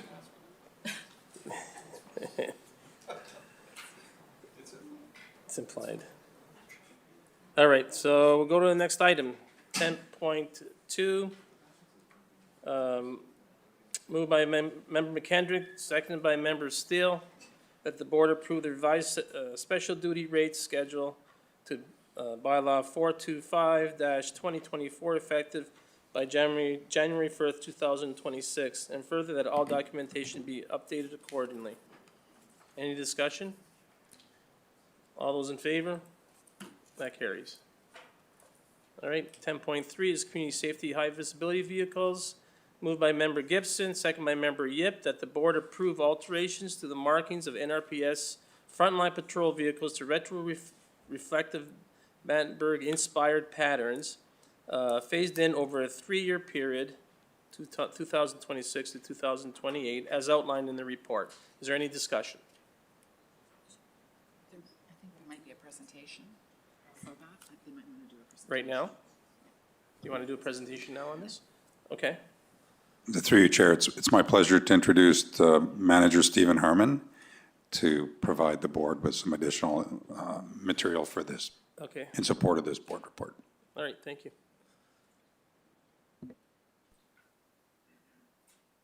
Good morning, Chair. Good morning, Board. Today, we're going to be presenting a proposal for enhanced police vehicle visibility. I'm going to hand over to Dr. Perez to start the presentation, and I'll be back with the financial considerations and to answer any questions. Thank you, Steve, and through you, Chair. Good morning, everyone. Thank you for the opportunity to present this proposal with Manager Stephen Harmon. What we're bringing forward today is the Enhanced Police Vehicle Visibility Initiative, and at its core, this initiative it's about safety, trust, and legitimacy. It is not a branding exercise. It is a targeted, evidence-based policing response to legislative requirements, community expectations, and a well-established research on visibility and risk reduction in policing and emergency services. So here's the agenda for today. I'll go over the general aspects of the initiative, and I'll hand it over to Manager Harmon for details on finance and roadmap for implementation. So as you are aware, under the Community Safety and Policing Act and its associated regulations, police services are expected to maintain patrol visibility and accessibility that reflects the needs, geography, and risk profile of their communities. During the 2026-2029 Police Service Board Strategic Plan consultations, community members were very clear. Visible police presence remains one of the most important contributors to feelings of safety and reassurance across urban neighborhoods, rural roads, and high-traffic corridors. And we have heard that clear and loud, that the demand for additional police visibility. As such, the chief and the deputies have directed the executive team to respond to those pieces of feedback, while also prioritizing officer safety and operational readiness. So the purpose of the enhanced police vehicle visibility is threefold. First, it aims to increase the public perception and ability to recognize police vehicles. Police vehicles must be immediately identifiable as police at a distance, in motion, and under poor visibility conditions such as snow, rain, or darkness. Second, it is designed to improve safety both for the officers and for the other road users. And by increasing detection distance and reducing collision risk, particularly for side impact collisions, or as you know, T-bones, those are the most common and dangerous fleet incidents. Third, it supports deterrence and public reassurance. High visibility patrol vehicles elevate the perceived presence of police without requiring additional patrol hours. In other words, visibility acts as a force multiplier, according to the evidence. This initiative complements, not replace, other visibility strategies such as foot patrols, community-oriented engagement, what you hear a few moments ago with the core unit, and hotspot deployment that the service is working on, led by our executive leadership, in collaboration with multiple areas across the service. From a strategic plan perspective, it supports community safety and its action plans by strengthening neighborhood presence and deterrence in both urban and rural settings. It reinforces community trust and engagement by making police presence more transparent, approachable, and immediately recognizable. It also supports diversity and inclusion. Clear, highly recognizable police vehicles reduce ambiguity and uncertainty about police presence, which is especially important for communities that might have had uneven experiences with policing or experience anxiety during police encounters. This initiative also further aligns with modernization and innovation by applying evidence-based design principles and committing to ongoing evaluation rather than a one-time implementation. And finally, it contributes to organizational health and accountability by embedding safety, risk reduction, and infrastructure sustainability into fleet and assets management decisions. So the design choices in this proposal are grounded in research, not preference. International and Canadian studies consistently show that high visibility police and emergency vehicles improve the time detection, enhance recognition accuracy, and reduce collisions. They also strengthen public perception of police legitimacy by making police presence clear and unambiguous. There is no currently North American standard governing police vehicle visibility. However, the United Kingdom's Police Scientific Development Branch has established a high visibility standard that has been widely adopted and evaluated. In fact, Canadian research has further validated those findings that vehicle color, contrast, and reflectivity have measurable effects on visibility and public perception. Importantly, this evidence shows that visibility is not just about brightness. It's about contrast, pattern recognition, and reflectivity under dynamic conditions. So the proposed design incorporated lime green and yellow color tones, Battenberg-style patterning, and retroreflective materials. These elements are globally recognized in emergency vehicle research as optimal for human visual sensitivity. Empirical findings show that in typical urban and suburban conditions, these designs are detectable at approximately 200 meters. Battenberg patterns remain recognizable at distances up to 500 meters, and the full retroreflective outlines can be detected at over 600 meters in clear conditions and significantly farther that standard design in snow or rain. This is particularly relevant in Niagara, where lighting conditions vary widely, whether it's a rural or urban roadways presence. One of the important findings in this research is that side of the vehicle, front and back visibility are dominant safety factors. From a human factors and vision science perspective, drivers most often detect police vehicles laterally and peripherically rather than head-on. Peripheral vision is more sensitive to short to mid visible wavelengths, approximately 495 to 570 nanometers, and the luminescence, contrast, and motion rather than fine detail enhances sight visibility using the contrast block color blocks, wavelength optimized hues, as I said, blue, green, yellow, green, and retroreflective materials improve detection, time, and recognition accuracy under diverse conditions, significantly reducing the risk of side impact and intersection collisions. Another element is the clear, legible word for policing.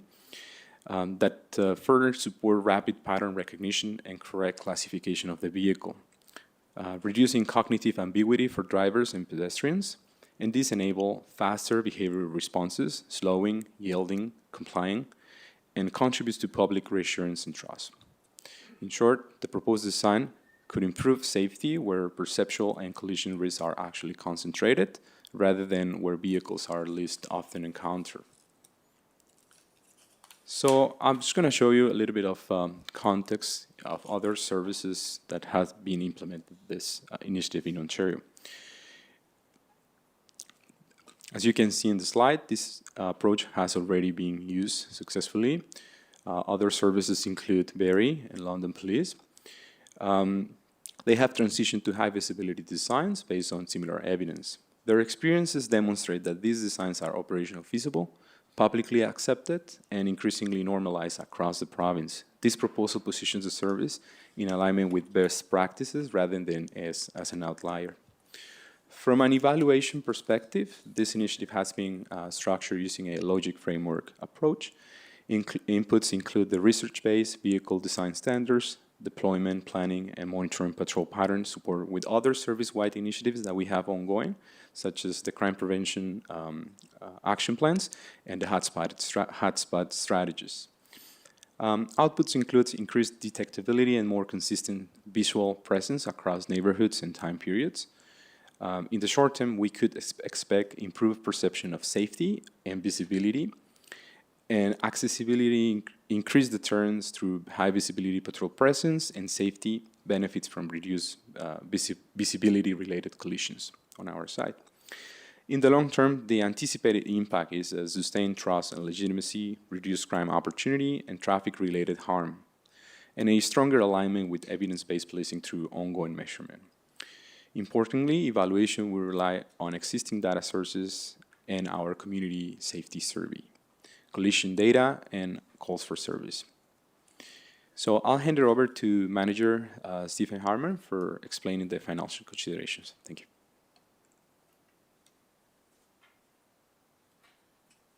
Thank you, Hector. I'll just continue with the financial considerations. So how do we pay for this, which is going to be fairly important? The costs associated to the decal, a frontline vehicle, are included in our regular annual replacement budget. The incremental cost to transition to the Battenberg-inspired pattern will rise from $3,900 to $4,400 per vehicle, which is a $500 increase. We currently have 148 frontline vehicles required in the new decals. We plan to transition all of the vehicles within a three-year period. Of the 148 vehicles that we have to put the new decals on, 60 will be replaced as part of our regular end-of-life process, which will leave 48 remaining, which will have an incremental cost attached to that. We will try and process them through at 30 per year. The incremental additional cost for those 30 vehicles will be $128,920 per year for 3 years.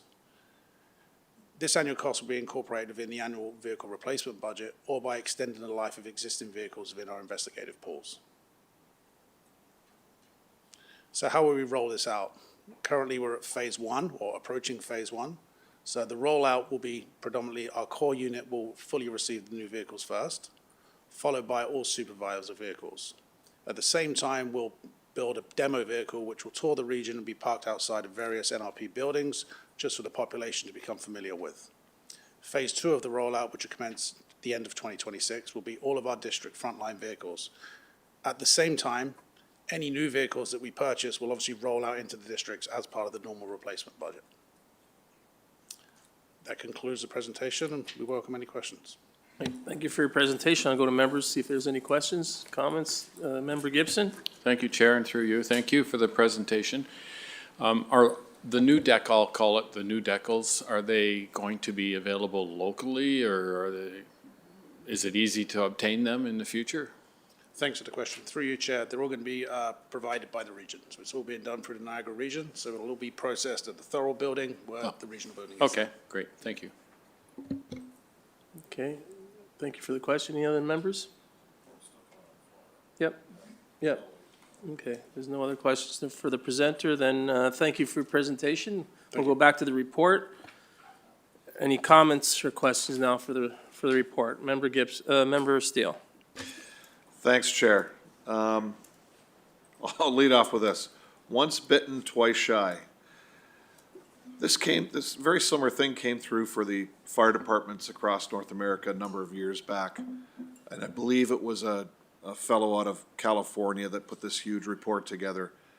It was proved a sham, and the guy actually admitted it many years later. That's why fire departments have gone back to red. I want to make sure that, I mean, it's a 3-year cost, but, you know, it's still $128,000 a year. Quite frankly, I travel a lot. I've never seen a police car in Ontario that looks like this.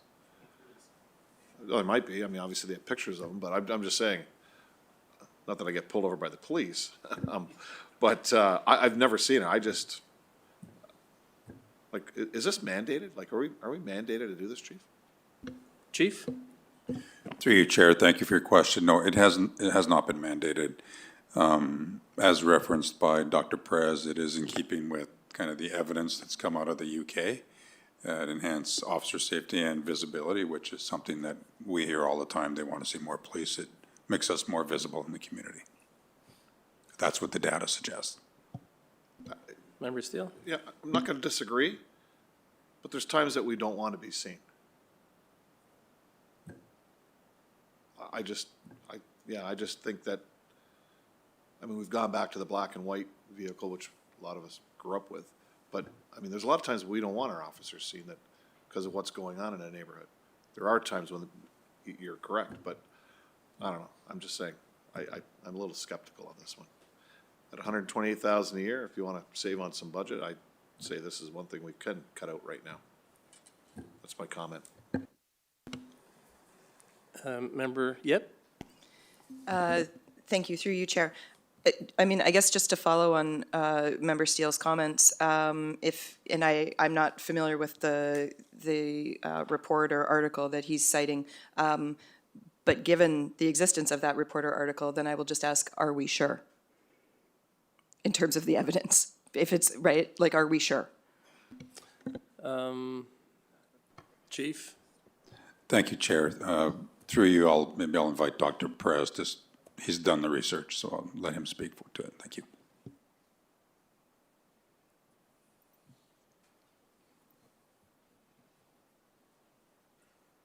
Thank you, Chief. And through you, Chair. I'm just going to go touch base quickly on the red color. So red is not one of the highest in this, is the most visible color, right? Like for the human eye, but it is not associated with things that will provide reassurance, right? We see red color for emergencies, stop signs, things like alert people. And this is about community safety, approachability. So what the evidence suggests is that these vehicles, because of course the colors, green and blue are present in nature. Green is the color that is almost in all plants. It's very familiar for the human eye and provides that reassurance. And blue is in the sky and the ocean. So those colors could calm down people, right? And this is about safety. It's about approachability. So those vehicles, I understand because, and trust me, I have had those conversations with different police officers, right? Sometimes we don't want to be seen when we are under cover investigations, but that's the difference. So those are unmarked vehicles. This is more so people can feel that they can approach the vehicles. That's what the research suggests. Their familiarity, the universality of the design, being very clear about that this that emergency vehicle is police. Because right when people call 911, they don't ask for a specific police service to be served. They just say, I need police, I need fire, I need emergency services. So the universality of design is key when it comes to provide people reassurance that they can see. And what the research has found is that increased the perception of safety by the vehicles, the visibility component of it. Of course, white color and those patterns are easily recognizable for the human eye. And that's what we're trying to do. And that's part of the one of the action plans within the STRAP plan, increase police visibility. Of course, you can certainly not, there's a limitation for what we can do to increase visibility. Of course, we only have a certain number of vehicles. But visibility also comes with how people perceive our vehicles in terms of approachability and how they relate to those police service vehicles when they want to ask questions, when they want to just have a conversation with the officers in our communities. So that's what the research has found, that these vehicles have that component. So. Thank you for that. And through you, Chair, so my question is, and I was going to follow up on this point that Member Steele made as well, and you did touch on it a bit, Dr. Perez, but so if we're changing over all of the frontline vehicles, I guess I'll call them, to Member Steele's point, there are still going to be instances where I would suggest that we don't want to be seen. Correct. But then also maybe it's not about unmarked vehicles, because now I'm concerned if we change over all of these vehicles, then we have to have more unmarked vehicles, so a higher expense, right, in order to, so are we going to change over, I guess, probably a majority of these vehicles, but leave some so that they're not quite as visible, and then have our unmarked fleet, so that we don't end up requiring a greater number of vehicles in order to sort of balance these two concerns? Thank you to that question. I'll just explain high-level rollout, which is in this slide, but if there's some particular questions on how we plan to do that by phases, I will invite Manager Stephen Harmon. So yeah, that's correct. So as part of the rollout phase in 2026, we plan to start with the core unit and then the supervisor vehicles. We do have vehicles for specialty units, and that will be considered as part of these deployment for obvious reasons, right? They might be part of an investigation undercover or certain activities. But this is, we're planning to start with those and then a phase rollout by district. So then it's a natural cost of replacement, and we don't add a substantial cost for the service. Because of course, we do have to replace the vehicles just because of safety reasons. So that's how we plan the approach. So it's not a enormous cost for the service, or that produces the need for additional vehicles. Of course, naturally, as we grow as a service, we might need vehicles for the officers, but that's just come naturally with the gradual or with the natural increase of our membership. Okay, thank you, Dr. Perez. So then a follow-up question with maybe an example, and it could be a bad one because I'm just sort of asking it as I'm thinking about it, and that's not usually a good approach. So I went on 2 ride-alongs with the core unit. On one of those ride-alongs, one of the other core officers was very intentionally sitting not far away from a known drug house. If I'm being honest, I don't think that the individuals frequenting that drug house cared that police were there. But I also don't know, I mean, I think they saw the officer, but I don't know that the officer he wasn't not trying to be seen, but he also, I think, wasn't trying to be seen based on sort of where he had parked. I don't know that parking where he did, he'd want to be parked in one of these, and I'm sorry, because I'm going to say it. I know this is not the criteria for this, but these are ugly. But I don't know that we want this very visible vehicle sitting in that. I'm sorry if I made it more difficult for any of you to answer without laughing. I don't know that we want to make some of those situations more visible than they are. Again, I don't think that the individuals in that house cared. I think they saw us and didn't care, but like there's that balance that I think I'm trying somehow to get at. Thank you for that question, through you, Chair. I'll try to address that question in 2 components. The first thing is, of course, the color is not a branding exercise, right? Because of course, a black color, you can see more has a power component associated to that, right? Authority. But this is about safety. So again, looping back to the visibility, increasing the likelihood of that police vehicle to be seen when, think about a vehicle that is stopped in a traffic intersection just to regulate the overflow of vehicles coming in. sometimes those vehicles, because they're black at night, raining, they cannot be seen, and that could be a potential risk for our officers and also for the individuals who are at the scene, right? And even for a crime scene or things like that. So that itself is a risk. So this is about visibility and safety of the members of the community and our officers. And I do agree, this is not a branding exercise. This is a safety component, right? That's one point. And the second component of it is that what the research suggests is when those strategies are combined, that's what I'm saying. This is not replacing other community safety and crime prevention strategies that we have in place and that we start already working on, like such as the hotspotting, right?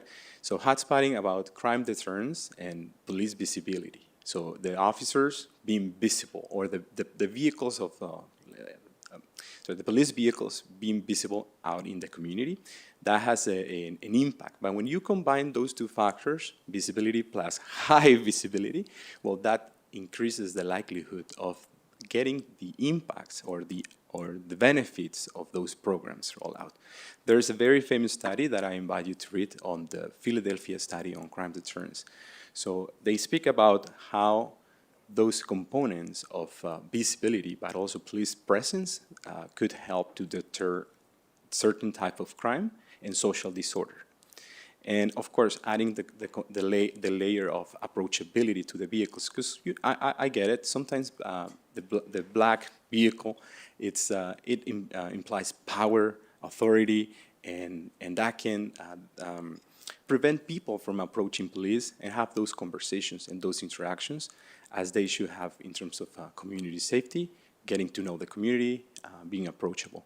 But I do get it, and sorry that sometimes it's like we say, right? Like it's not the combination, but it's what the science and the evidence is telling us, right? I might say I don't like the firefighters' vehicles to be of certain color, but that's what the research and the evidence says that these vehicles should be. Thank you. Through you, Chair. First of all, would you be so kind as to email us that study? I might be the only one interested, but if you could, that would be great. And then, and I don't know if this makes sense, and I think that's why I'm going to ask it. But does it make sense? And it would save some dollars as well, given that this is not a branding exercise. Does it make sense to have some of the vehicles with the decals and some not, so that when you're in a situation like I was describing where, again, I don't know that the officer was, trying to not be seen, but I don't know that he wanted to be like, hey, look at me either. Does that make sense? Thank you, Chair. Thank you for your question. First of all, I think what I would say is that the branding of our patrol vehicles and our core vehicles would not result in us changing the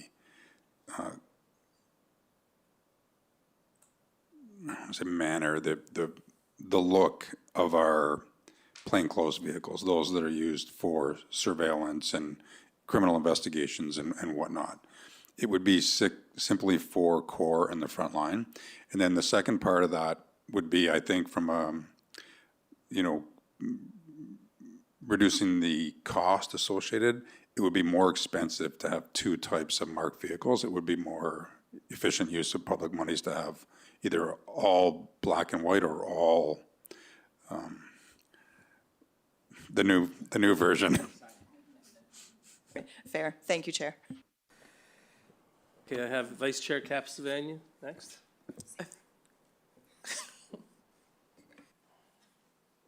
Thank you, through you, Chair.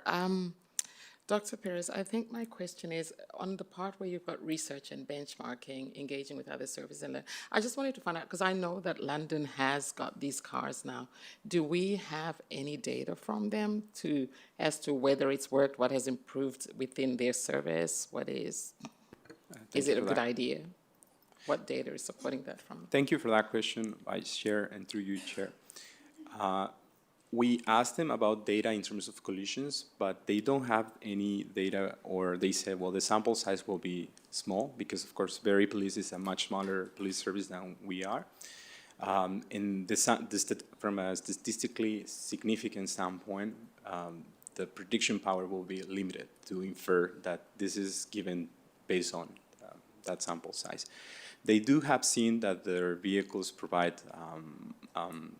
better interactions, and in terms of how people perceive police, they do something through a community safety survey every year, and they have seen over the last 3 years, I guess, how that has increased the perception of safety within the community. Of course, there's multiple strategies that are associated with that. Again, this is just one tiny component of the crime prevention community safety strategy. When it comes to London Police, they don't really have a lot of information being collected because they roll out in October 2024, as is in the slide. So it is still a little bit premature to bring forward those pieces of information. Thank you, Doc. Through you, Chair, I guess my other question was tied to something that Member Yip referred to in terms of having some vehicles not marked and unmarked. When you look, it is great that we're looking at visibility and whatnot, and people can approach these cars. But what happens, or what are the mitigating things that we're putting in place in cases where we've got areas that are over-policed and we don't want these cars there? Like, you know what I mean? They're visible, and we are seeing the areas where people are saying these areas are over-policed and these cars are there constantly. How are we going to mitigate that? How are we going to hide the car in an over-policed place, basically? Thank you for that question. Could you please help me to just provide an example so I can understand a little bit better? We have some populations, I guess, that complain that they're over-policed, and therefore we have neighborhoods that complain that they're over-policed because there's a continuous presence of the police. Whether it's needed or not, that's not the question. But if we've got areas that are like that, and then we suddenly put in cars that are so highly visible, do you think that would create further problems? Well, thank you for that question, Vice Chair, and through you, Chair. Well, I have to speak to that question in three parts. So first, this is the high visibility vehicles. It's combined with other strategies like hot spotting. But the second component is how do we make sure that we do not over-police certain areas or certain communities? Well, I think that's a conversation that needs to happen in terms of operations, in terms of community safety. But of course, if there's some concerns in those particular areas, of course, the strategy suggests that the police must be seen or present in those specific areas. How we plan to measure that, whether or not a certain community feels that they've seen the police, we can do that through the community safety survey. So in next year, we're planning on launching a community safety survey to assess whether or not people feel safer, but also how they perceive police, whether or not they see more police, less police, in terms of visibility, but also in terms of their perceptions of safety. And then we can assess whether or not this initiative has had some impact on those perceptions of safety and visibility.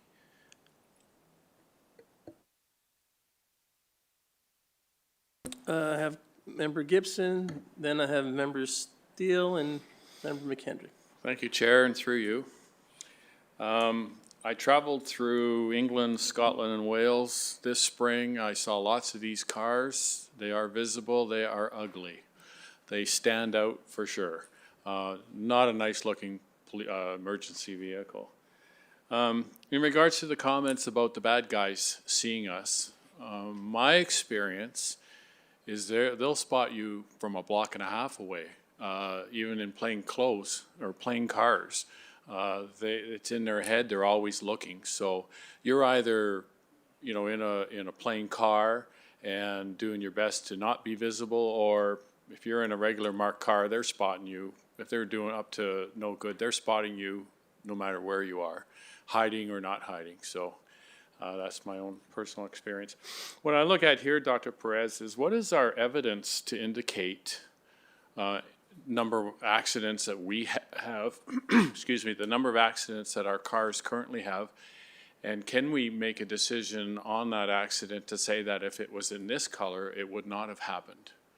I mean, we're just kind of throwing darts at the dartboard here at this point, saying, well, you know, I don't know how many accidents we have anyway. And I don't know whether you could say that accident is because it's a black and white and it's not one of these modern, you know, decal combinations. So that draws that into question for me. Do we have any evidence? I think you just answered that saying we don't really have any evidence yet. Thank you for that question, member, and through you, Chair. So in terms of, we call it departmental collisions, we do track those internally. What I was referring to is other services. So because somebody asked me the question about whether other services have some evidence, so I answered that in terms of what they have. And when I asked them, do you have enough evidence to make that statistically significant? In the case of Berry Police, they say, well, we have a very small fleet. I don't think it's, but when it comes to us, we do track the departmental collisions. We do have that information, and we will be able to articulate the measurement. There's another component to it when you said that the bad guys will look at us. Well, that's what we want, because that's again, I think it's a very important element of crime deterrence, right? When they see the opportunity to commit an offense or do a social behavior that it's not appropriate, well, the visibility aspect, I think you're exactly right. The visibility aspect will deter that person likely to commit that offense. So that's what the visibility component is so important. And also there's another component for traffic, right? Road safety. So high visibility vehicles also can help to articulate better those road safety and traffic safety strategies. So that's good that you suggest that. Okay, thank you, Chair. May I continue through you? Thank you for that. I don't disagree. I think probably that this decal pattern is a better pattern. But I just don't know if right now is the right time for us to be spending this much money on it. And I would like to have a little more evidence, you know, maybe 2-3 years down the road to look at it and say, yes, we have more evidence that this pattern has, you know, created less accidents or stopped accidents from happening. So I'm not sure I support this at this time. I do support it. I just don't know if right now is the time to support it financially. So thank you. Thank you, Member Gibson. I have Member Steele. Thanks, Chair. I'm glad Member Gibson said what he said, because I totally agree. But two services here in the report, St. Thomas did this in 2021 and Barrie in 2022. Do we have any data from those two forces on how this has worked for them? Thank you for that question, member, and through you, Chair. The only evidence that we have from Berry Police, again, I said, when I asked about T-bone collisions, things like that, they say, well, statistically significant is very low because our fleet is much smaller. But when it comes to community safety, they do a community safety survey every year, and they have seen that the perception of safety in their communities that they survey has increased.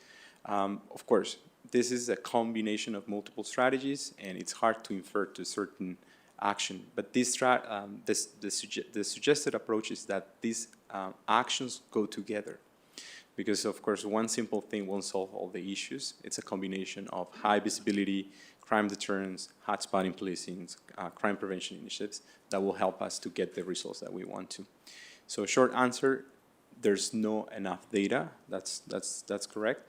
But there's not enough data on the collisions, but there's data on the community safety and perception of safety from the communities. Which is good, because you're right, it's not just one issue. Have you reached out to St. Thomas to see what they have, or no? We did reach out.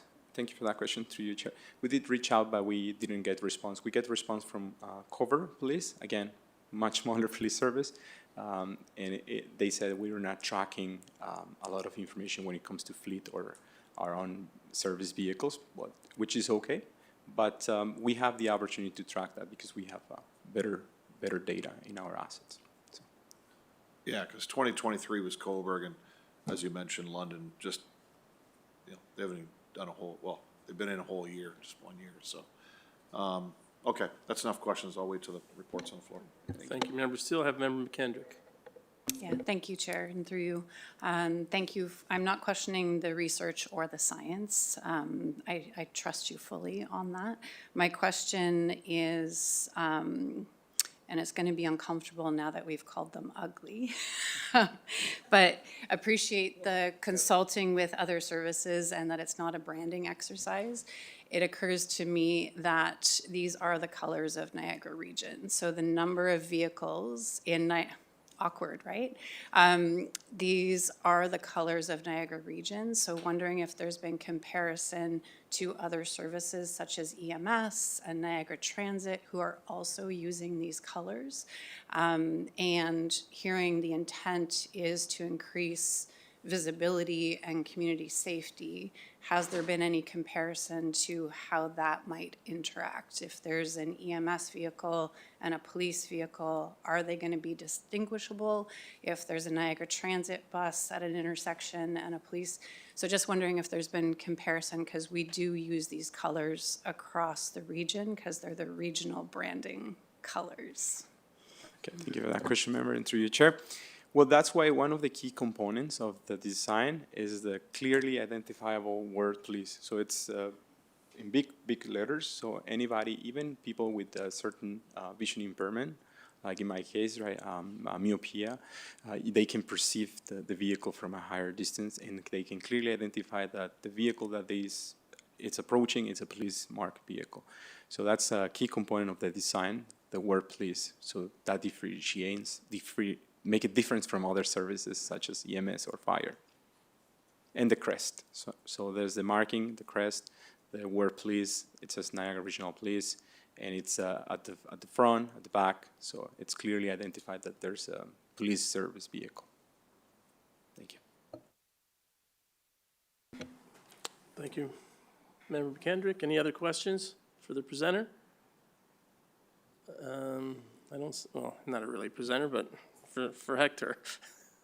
I don't see any, so I'll, yeah, go ahead. So through you, because I want to make sure that I'm doing this correctly. Normally at my council and at region council, because we've spoken on it, we can't refer this or defer this back. We can hear, correct? That's what I thought, okay. Is that what you're doing? Once you get to that point, All right, so I see no other questions or comments. I just have a couple questions.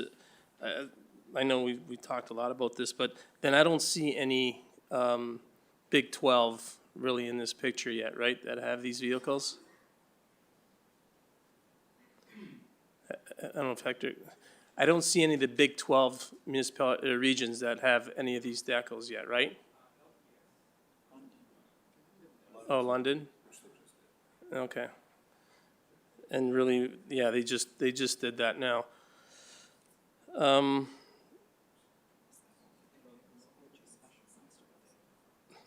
Because underneath that one picture, that does say, yeah, it does say special constable. So maybe, I'm not sure what London does, is if they just have different units with their names on it, is that? Through you, Chair, just for the special constable vehicles, and my understanding is I also have for the similar to the core unit, right, like community-oriented response and special constables.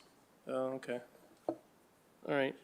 And second question, has our officers been surveyed on this at all? Was that question asked already? Thank you for that question. So the short answer is no, but that's based on the evidence, right? So it's I understand the comments about the color, the likelihood, but sometimes you have to go with what the evidence tells rather than one is looking good, right? Even when a person buys their own vehicle for themselves, right? If you know that the color of your vehicle has a higher likelihood of being in an accident, you're taking the responsibility for that color. Whereas years of research have demonstrated that white is a color that has less collisions associated with it. But again, it's just a preference. But again, because this is not a branding or a preference, color preference exercise, it's more so working with the evidence, what the evidence is telling us that works. That's why we decide to not go to a full survey, because of course, everybody could have their own preference in terms of colors. We do have a survey as a feedback, or we prepare a survey for members to let us know what they think about the design, but also to let us know what additional safety elements they would like to see. One, having some of the conversations informally with members, a simple thing like a stripe in the inside, rich reflective materials, could help also to reduce the risk associated when the officer go out of their vehicle, open the door at night. Simple things like that can help also to increase safety for our own officers. And because this is about safety of our officers, but also safety of our communities and visibility, and there's a body of research that suggests that this is the way to go, we decide to not open up for asking people which colors, which patterns they might like, because it's about, that will be just an exercise of preference, whereas the research, the scientific evidence suggests something different. I do understand that part, and trust me, it's an interesting discussion, but sometimes you have to go with the evidence rather than with the preference. Thank you.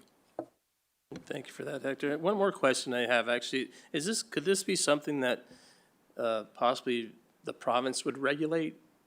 Because it is a safety, is it, Dave, I know Dave's shaking his head no, so, okay. All right, thank you.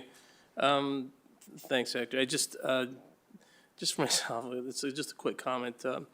I'm kind of with what Member Gibson and Steeler stated in regards, I don't know if this is the actual time to do this. I would like to see more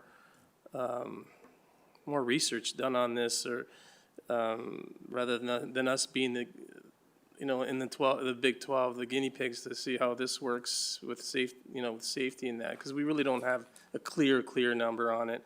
And I'd like to see the association involved in this, get the frontline staff's input on it as well, as if we move forward with this.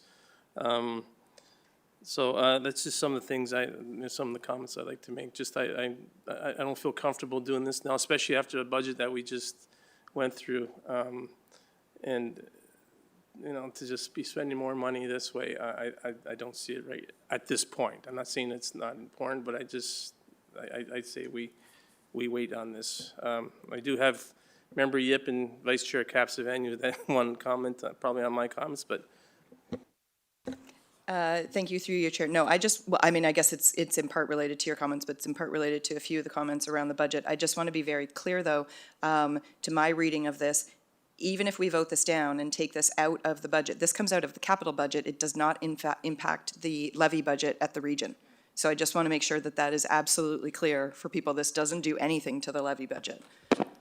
So through to the chair, you are correct on that. The other comment that I'd like to make is that the capital budget for our vehicles for 2026 is 1.7 million. And this was just going to be using that same pot of money. We were going to try to extend our investigative vehicles, and that's equivalent to 2, in order to fund this.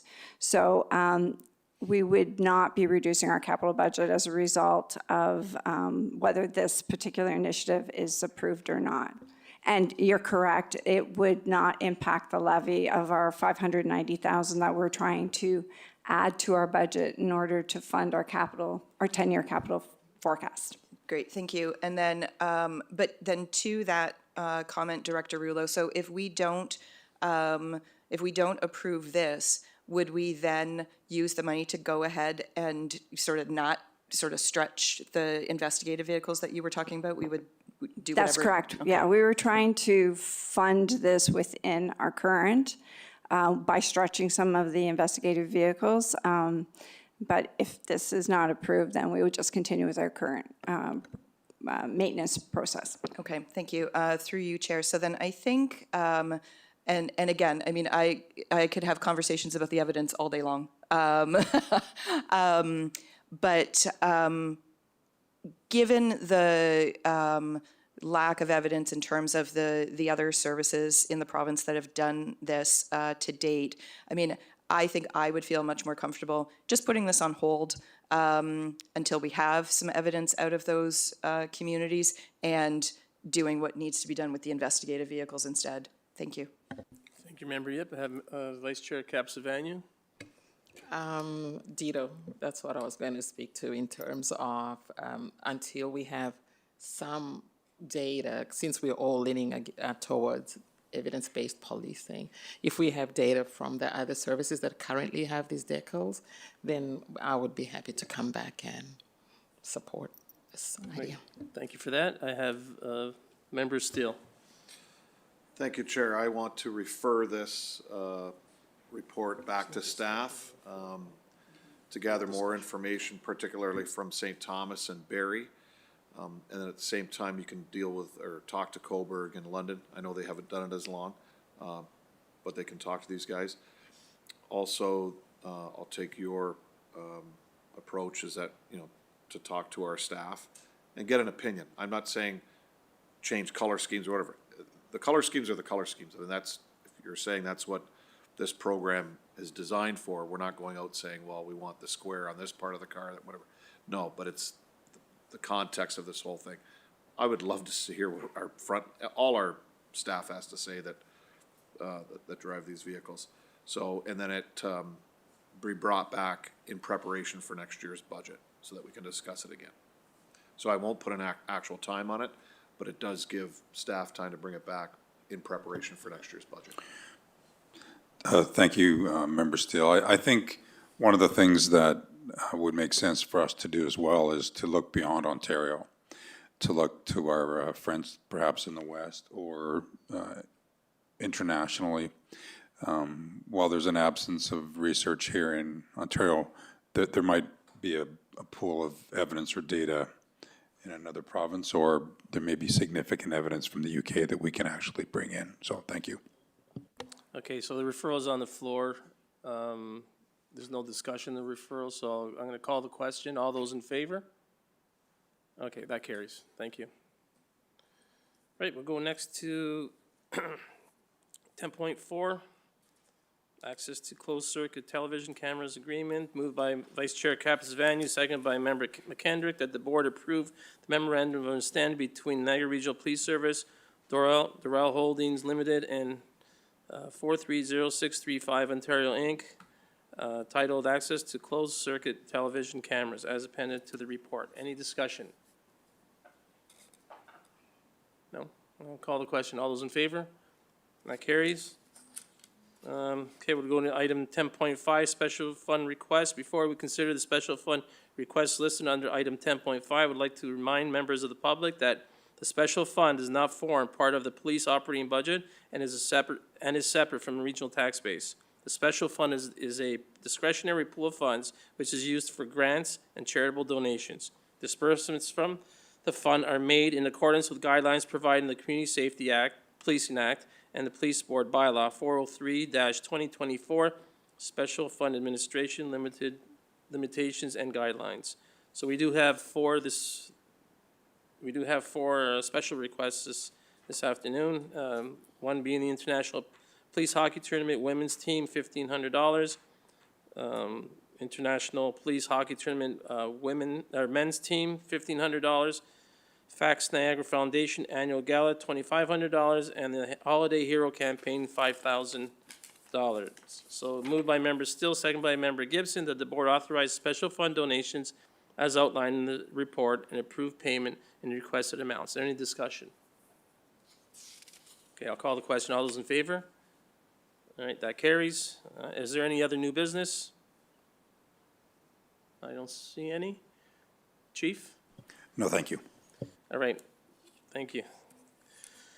Number 12 is motion for closed session. Closed session reports and recommendations are considered under the authority of the Community Safety and Policing Act and Municipal Freedom of Information Protection of Private Act, MFFIPA, in accordance with the following authorities. Moved by Member Yip, second by Vice Chair Capus-Vanu, that the board move into closed session for considerations on confidential matters pursuant to Section 44, subsection 2 of the Community Safety and Policing Act, namely to consider reports and recommendations about personal matters and about identifiable individuals, human resources, and labor relation matters, subject matter related to litigation, potential litigation, information supplied in confidence by the Ministry of Solicitor General, as well as legal matters that are subject to solicitor-client privilege. Any discussion? Whew. Yeah, right. Yeah, all those in favor? That carries. All right. Okay, the board will now move into closed session and continue our public agenda following the discussions. And we're going to take a 5-minute break.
Because it's in.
Okay. We'll go to number 13, reports from closed session. 13.1, P25, Voice Radio System License Agreement with the Regional Municipality of Niagara. Moved by Member McKendrick, second by Member Steele, that in accordance with board direction, the amended report be made available to the public. Any discussion? Not seeing none, I'll call the question. All those in favor? That carries. And to have a holiday message. Before we adjourn our meeting, I would like to extend the board's warmest wishes for the holiday season. This time of year is a time of celebration, but it can also be challenging for many individuals and families facing difficult circumstances. This year, the need is greater than ever, and the board is encouraging those who can give back to support our community groups during the holiday season. On behalf of the board, we wish you and your family a safe and happy holiday season. This meeting is now adjourned. Moved by Member Gibson, second by Member Yip. This meeting is now adjourned. Thank you.